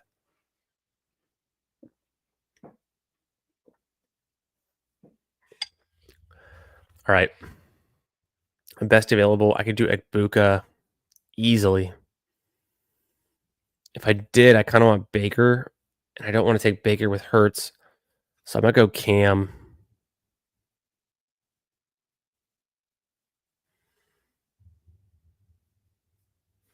But Godwin, I've got Ekbuka. They're both just good. Two good pieces on a good offense. Maybe I should take Baker here then. I'm gonna check to see what other options I could get away with for my stack. It would be Love. Take Baker past ADP.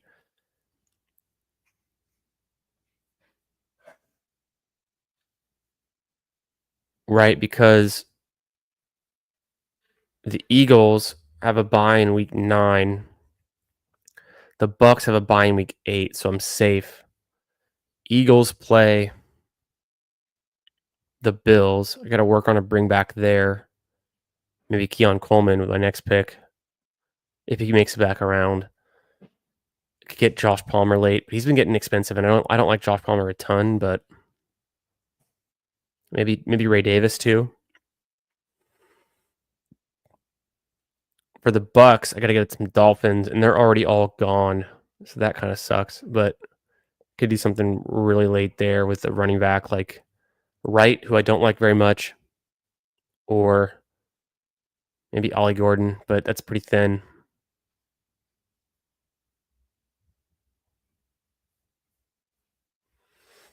Normally, I wouldn't have taken Baker on a team that I have Jalen Hurts, but I'm getting him 8 picks past ADP, and I've got the double stack, and it felt good to get Godwin and Egbuka there.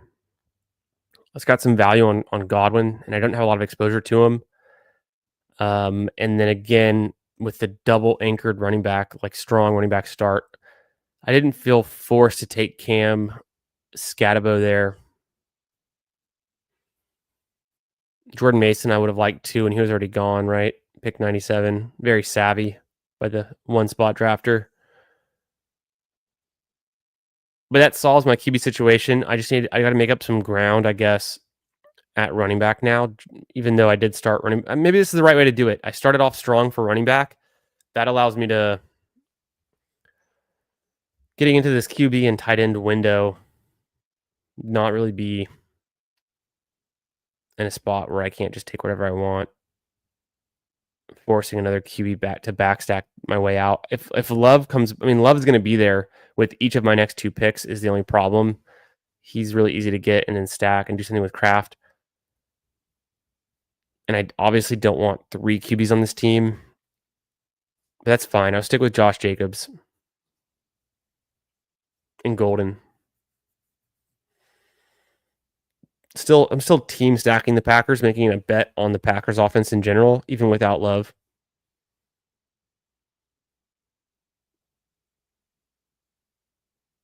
Yeah, man, of course, anytime. Happy to do it. We're all here learning, getting better, putting in the research, the hours, the work, doing the drafts, having fun. It's all part of it. Ooh, yeah, that's fun. You know what they say? You want to chase the stocks up. You do. When a stock goes up, you want to buy more of it. It's going to keep going up. Tootin could be fun.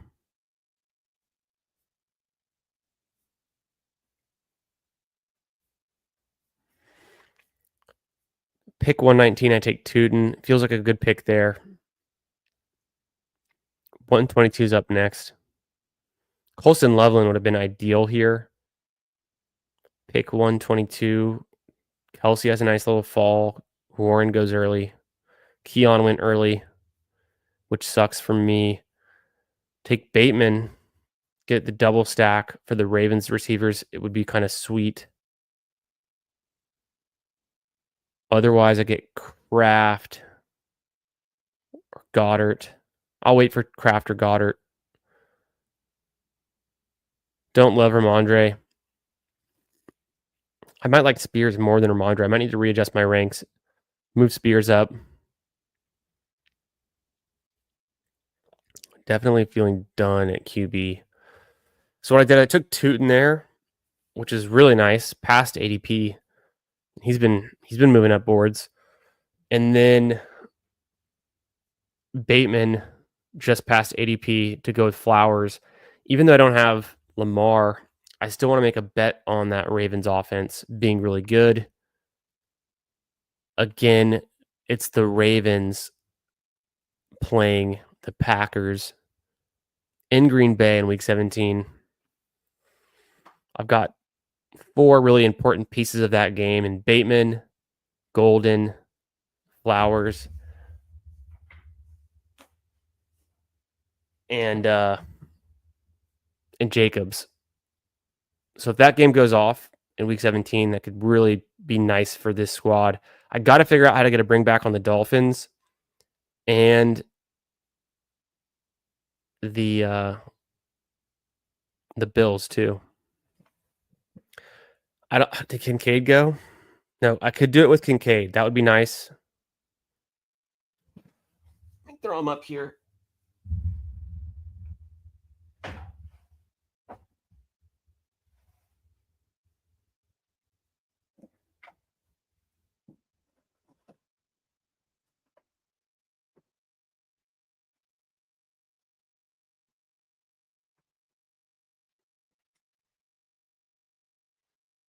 Almost on the clock.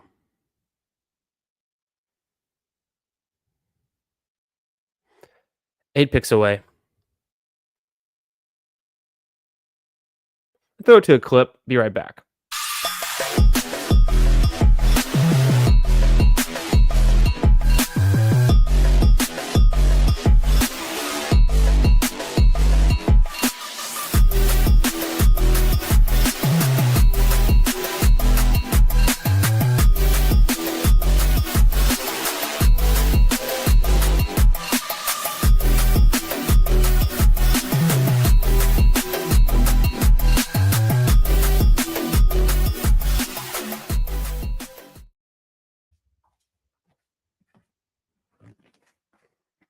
What'd I miss? Kincaid goes, all right, this is not looking good. We're not going to force the Buffalo bring back, but it's not looking like we're pulling it off. I don't really want Josh Palmer at 146.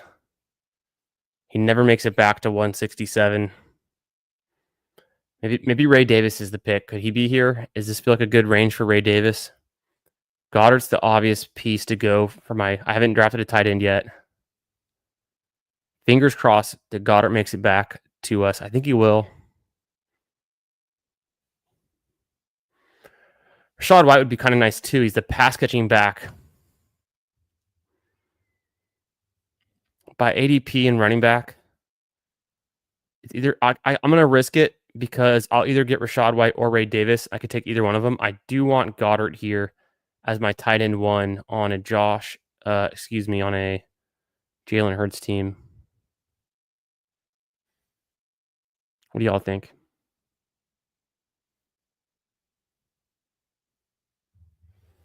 Okay, so of course, I mean, Rachaad White would have been great on this team. I've already got the 2. I've got the double stack. I'm good. I could even get the tight end and Otten later. So I'm going to go ahead and take Ray Davis, achieve my bring back for my Eagles team. Not super excited about it, but hey, Ray Davis, maybe James Cook holds out. Maybe they end up trading him or something weird. Who knows what happens? Maybe Ray Davis just takes some of his work, which I think is kind of somewhat likely.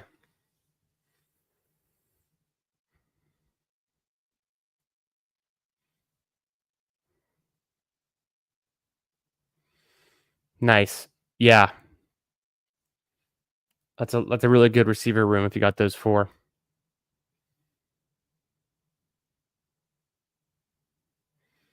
Yeah, that's going to be so fun.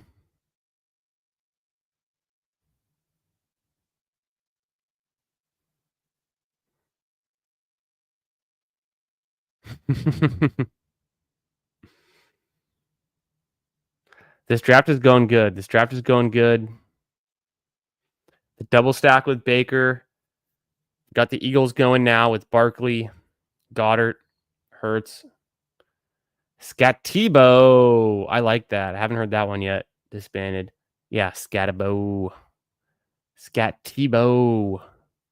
He kind of runs like Tebow. I mean, Tebow kind of wishes he ran like Scatebo, actually. And maybe even passed. You see the passing touchdown that Scatebo threw in the Arizona State game? The one they lost, the quarterfinals? Quarterfinals against Texas. Man, Tebow, that's a throwback. I remember when, and every time my home league gets together for our redraft, one of my buddies always brings it back up about how he won the league with Tebow. His team name for redraft that year was Mile High Messiahs, and he had Tebow as his QB. I want to say that was, before Peyton Manning, right? So that would have been, what was the Tebow year? Was that 2011 or 12? Because Manning was 13, I think. That feels right. Maybe earlier than that.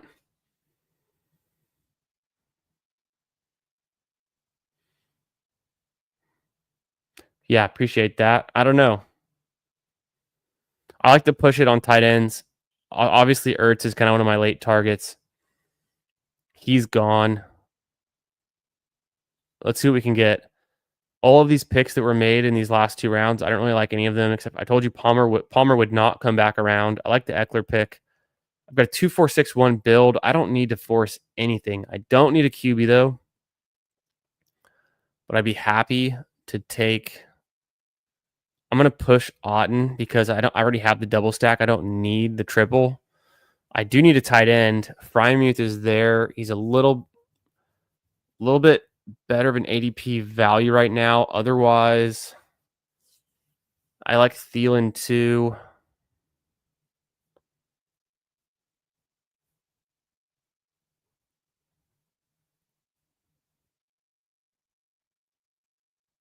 I don't think I'm going to take any running backs for quite a while. Do like a late right. Okay, well, Fryermuth goes anyways. I kind of expected that.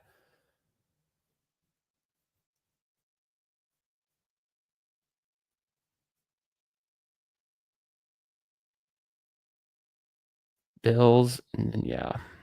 So I'll just go ahead and take Otten here. Could have done Gesicki. The Baker triple stack. It's a lot. Could be a lot of players on bye. Let me check that bye. That is the week 8 Bye-Mageddon, the Bye-Apocalypse. I didn't have any Cardinals or Seahawks or Lions or Raiders, or I have Tootin, but he's a running back. 210. And then for the Eagles, so I've got 4 Bucks and Tootin on a bye. For the Eagles bye week, week 9, I didn't have any Jets or Rams or Browns, so that's pretty clean. I'd have 3 players on a bye then. I think this will work out just fine. My tight ends are Goddard and Otten, so I've got them stacked. Each of them stacked with my QBs. Different bye weeks. Could stop at 2 tight ends. Call me crazy. Might do that actually. And then just call it good. Just take 2, call it good. 2 QBs, 2 tight ends, 6 running backs, 8 wide receivers. That's probably how I'm going to build it out. Not force the 3rd tight end if I don't need it. And there's almost certainly no way I take another QB unless one just like falls into my lap gifted. But I don't even have any other stacks ways out. Maybe Bryce Young falls for no reason, but he's already gone. So other than that, yeah, there's no one else there I'd want. So QB's done. Tight end is looking pretty done. Running backs and wide receivers from here on out. I also have the Ravens. So I got the Ravens and the Packers team stacks. So I've got a lot invested in that game. Got the Bills bring back. I need the Dolphins one if I want to have it. Probably would be a good call to have one Dolphin. Not forced though. There's not going to be any good Dolphins left is the issue. Jalen Wright sucks. At least he did last year. Didn't catch any balls. Didn't score any touchdowns. Ollie Gordon's a dart throw. He's interesting. Madison's probably going to get more work than both of those guys, which is uninspiring. Maybe I take Madison in the last round. Malik Washington's not any good. Akine had a good season last year at the Titans. On a new team, not going to chase 9 touchdowns on 32 receptions. He almost certainly will do something more in line with his 2023 unless the Dolphins just figure out they like him more than Waddle and Tyreek, or if Tyreek gets suspended and they don't replace him. I've looked this up before. You'd think Akine was like a down the field guy. Because of the 9 touchdowns on 32 receptions, but his yards per reception is actually pretty good. His air yards, I guess, is decent. So who was I looking at? Maybe I was looking at a different player. But only 4 explosive. No, it was him. Only 4 explosive plays in 17 games. 4 on 32 receptions. Not very good. Averaging 2 receptions a game. Not explosive. So I'm probably not taking Akine ever. If I've already drafted him once, it was too much. Dobbins is there. Yep, he's still there. Easily take Dobbins on this. This is a perfect build for Dobbins. Wright is there. I can go Dobbins and Wright. I hate Wright. Maybe I don't take him. Maybe sophomore year gets better. Yeah, he's uninspiring. Rookie season wasn't any good.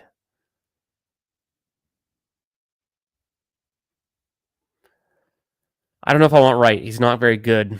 I do want Dobbins.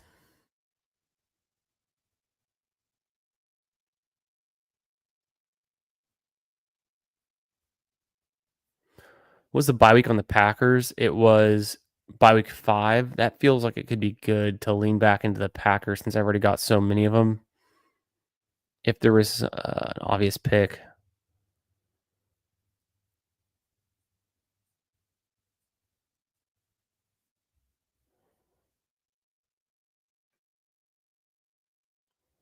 Probably go Slayton there.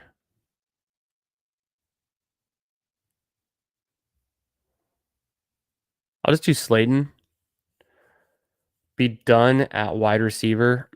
And then I've got the option on the way back. I could do Corum, grab Lloyd with the last pick. Even though I have Jacobs, the last pick on Lloyd still feels decent. Lock up that backfield, if anything.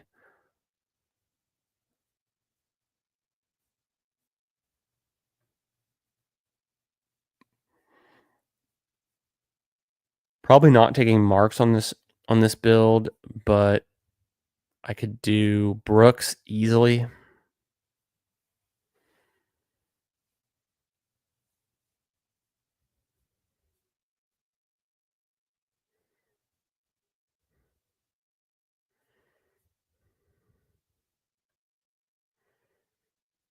I mean, I've got some Ravens. I can do Keaton Missile.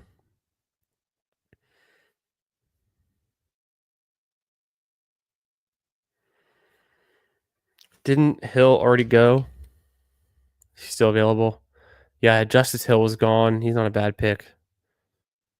Probably a safer pick than Keaton Mitchell.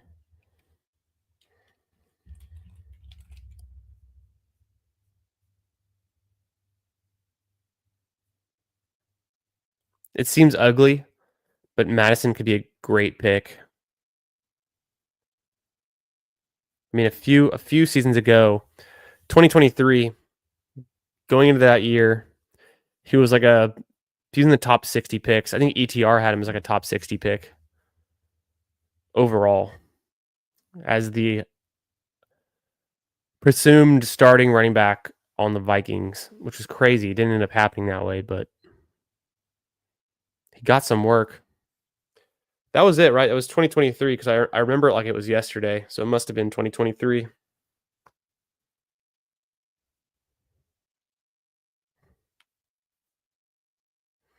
What would Taj Brooks do for this team? The Bengals. It's not really a conflict of buys for me, and there's some upside there. Bengals playing the Cardinals. Brooks could just be good. I like him. I think I'd throw it to Ollie Gordon just for mixing up the exposure, and then also because I've got that helps me with my bring back for the Bucks, and then maybe Gordon does something. I already think Jalen Wright's terrible. Doesn't feel as exciting to go Madison. So it's either going to be Ollie Gordon for me or Taj Brooks, I think. Honestly, I don't even need the 6th running back. Are there any tight ends I like at all? No.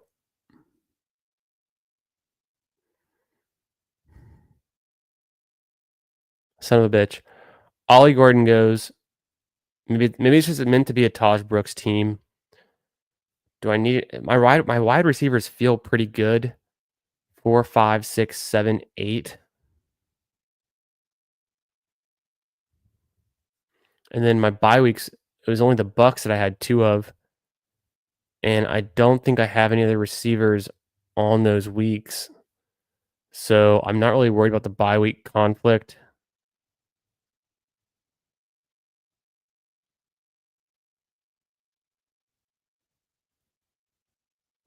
I'm gonna go Taj Brooks. Probably could have gone Madison. Maybe Taj Brooks is a better upside pick. And I've got Tootin, Davis, Dobbins, and Taj Brooks all vying for touches behind Barkley and Jacobs are holding it down. QBs are pretty immaculate. Can't go wrong with those guys. Hurts and Baker. I was able to get Goddard and Otten, so I felt good to stop at two. Two QBs, two tight ends, the 8 wide receivers with 2 Bucks and 2 Ravens. Kind of nice.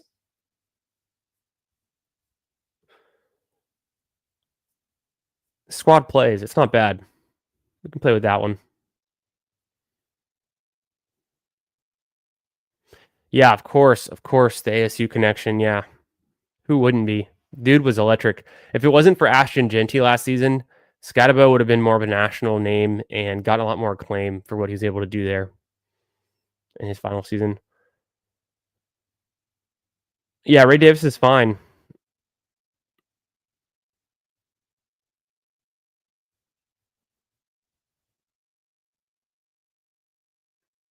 You're hilarious. That was that was the meme last year about how old Ray Davis was because he's already 25, right? He came in the league at 24 from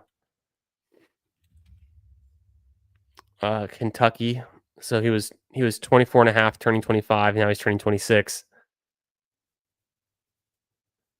You know, kind of a stockier build guy, 88th percentile BMI. Decent even with the pass catching in college. So I like that. I mean, 17 receptions, 190 yards. Really solid numbers, actually. The yards per carry, I don't know why it's so low. That's kind of not great. Should be better. Could be better. Maybe it was a function of the opportunities, the yards they were giving him. I don't know. Small sample size. So he's not ranked. He had one explosive play per game as not even as the starter. One explosive play every about 10 touches almost. Yeah, 130 to 13 exactly. His receiving EPX would be off the charts if he had a bigger sample size, but that guy was saying it's pretty good. The rushing looks pretty poor because of the low yards per carry, and I guess he didn't have any big breakaway runs. At least he had a few, but not very many. What is he actually good at? He's yards created per touch is pretty decent. He gets a good game script. His stacked front carry rate, which means how often he's often, that's probably why his yards per carry was so low. He was running against stacked fronts at the second highest rate among all running backs. And then his college stats, like this band was talking about.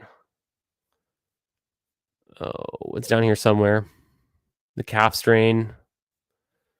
His college stats, pretty good.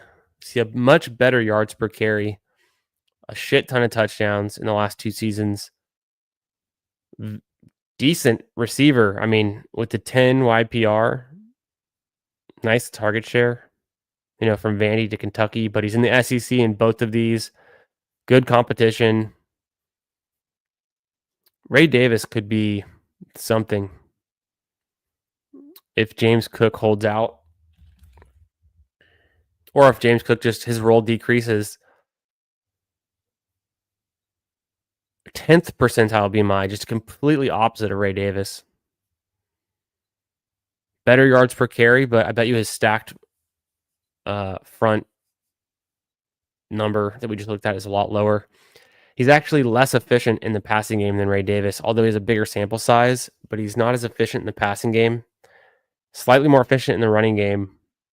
Still just right about average, slightly below average as a receiver. So if you think of James Cook, he's not a receiving back. Don't think receiving back.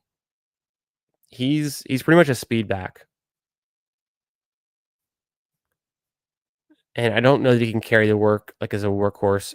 He's averaging less than 2 explosive plays per game, but still about one every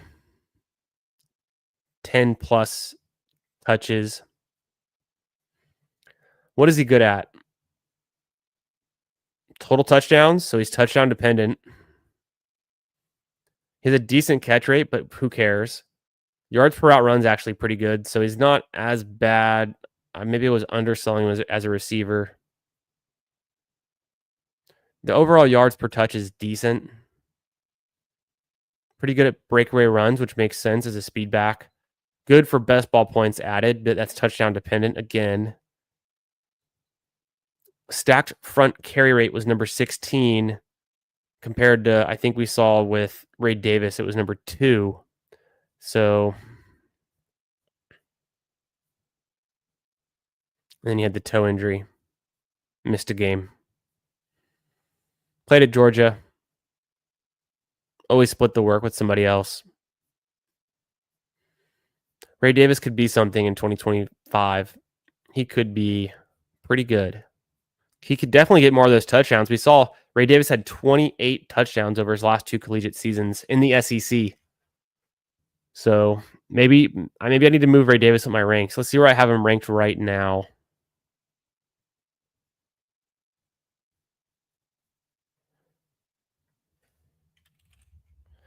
I have Ray Davis ranked 152. His ADP is 147. It's time to move him up. Let's just take a look at where he goes. If I sort this by the running backs, we can see my running back tiers. Whoops.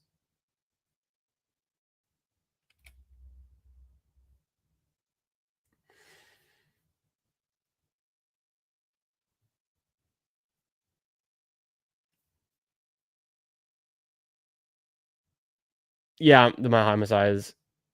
I'm so far behind on the chat right now because I just went off on that tirade. But always forward. How you doing tonight, man? What's going on? Going to my second season in Dynasty, and there's a lot of teams that traded a lot of their picks away, like almost all. Does it make sense to play how they are? Does it make good sense to stack the picks? It just depends on what you're trying to do. I've been in Dynasty leagues where people trade away all of their picks and try to win now, and then the next year they quit the Dynasty league, and it's like, what the hell, man? I've been in those leagues. I've been in leagues where people play fair. I've been in leagues where people draft a startup and then they sell off every player they drafted for future picks. That seems to work decently well, actually, in general, if you're going to be around for more than 2 or 3 years. If you're going to be around for at least 2 or 3 years. They traded a lot of their picks away. So they traded their picks that they would have spent on rookies for other players. That seems like the opposite of what I would want to do. I would want to trade my existing players for future picks. But also, in Dynasty, I always play win now. I never rebuild. I never try to lose. Never try to tank. I always win now.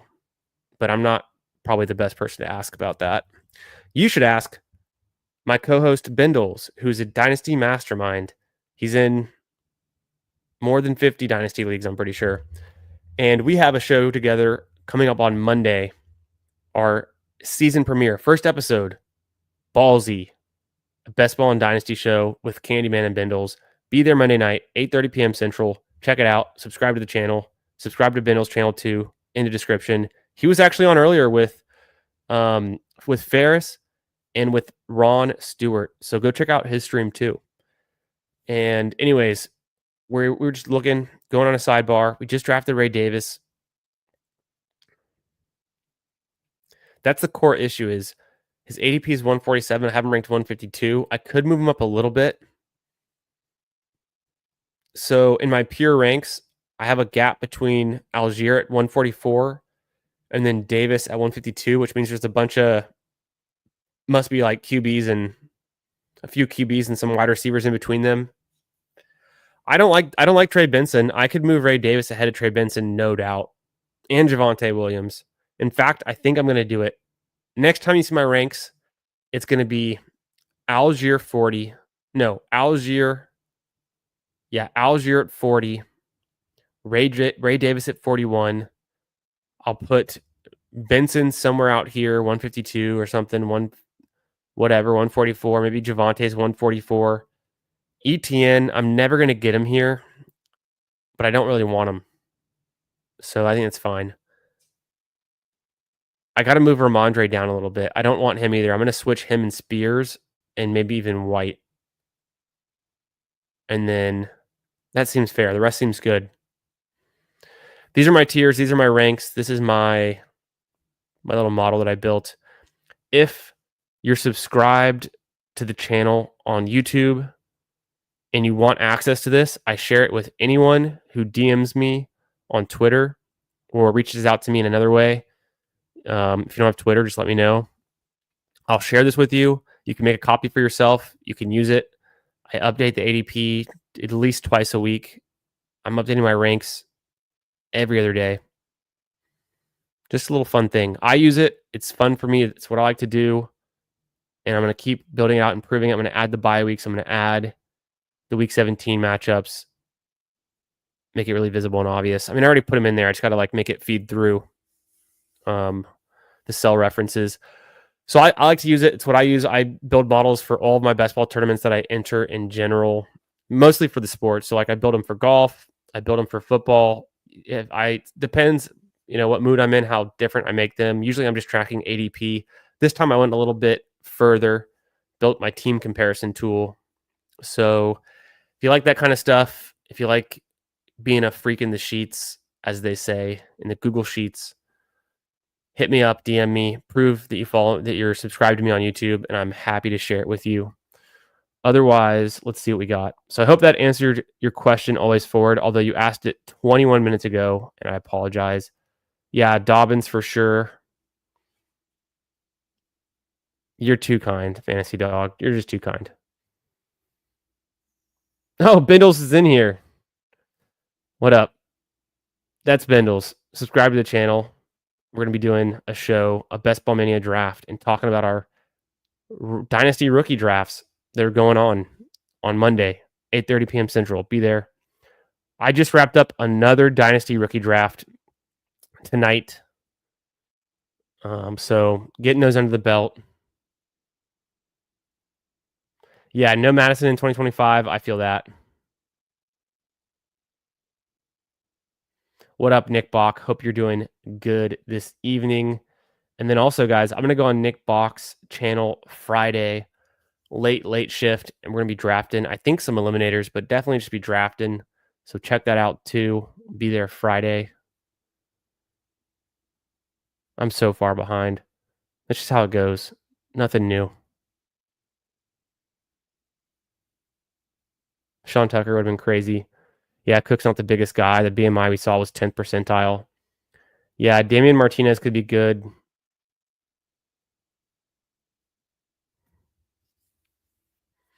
That's true. That's true.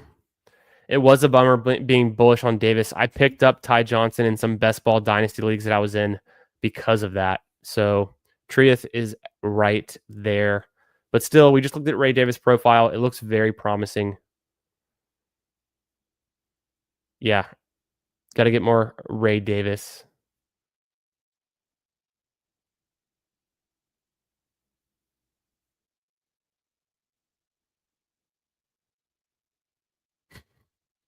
Yeah, I couldn't play Dynasty if I had to pay to lose. I don't understand that. I try to win Dynasty every single season. You never know what's going to happen. You never know if you just drafted Jaden Daniels and he can turn your whole team around. So just keep trying to win. Yeah, ahead of Benson for sure. I definitely got to do that. Benson sucks. And the way I'm drafting James Conner,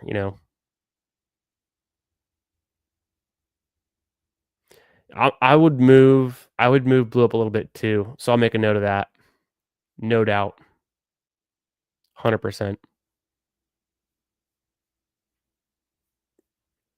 Yeah, so 2682 on this one. Very nice. Hell yeah, man. It's gonna be fun. We'll do it. We gotta get our research in on all of these schedules, bye weeks, all the combos. So by Friday we'll have it down. Be a lot of fun. Make sure y'all are tuned in for that. Go ahead, subscribe to Nick's channel, and we'll catch you there Friday. I'll probably be back live tomorrow night. What is tomorrow? Tomorrow's Thursday, right? Yeah. So we're getting close to the weekend. Have a great rest of your week, guys. I'll see you again soon. Thanks for coming out tonight. Appreciate the support. Make sure you subscribe to the channel, like I said, and we'll catch you in another one real soon. Yeah, I know. It's going to happen, Fantasy Dog. We got to chase him up. The ADP is going to rise. I'll take him when I can get him behind ADP. We got to chase him up a little bit more. We got to put him up in the ranks. We'll be doing that. Catch y'all later. Peace.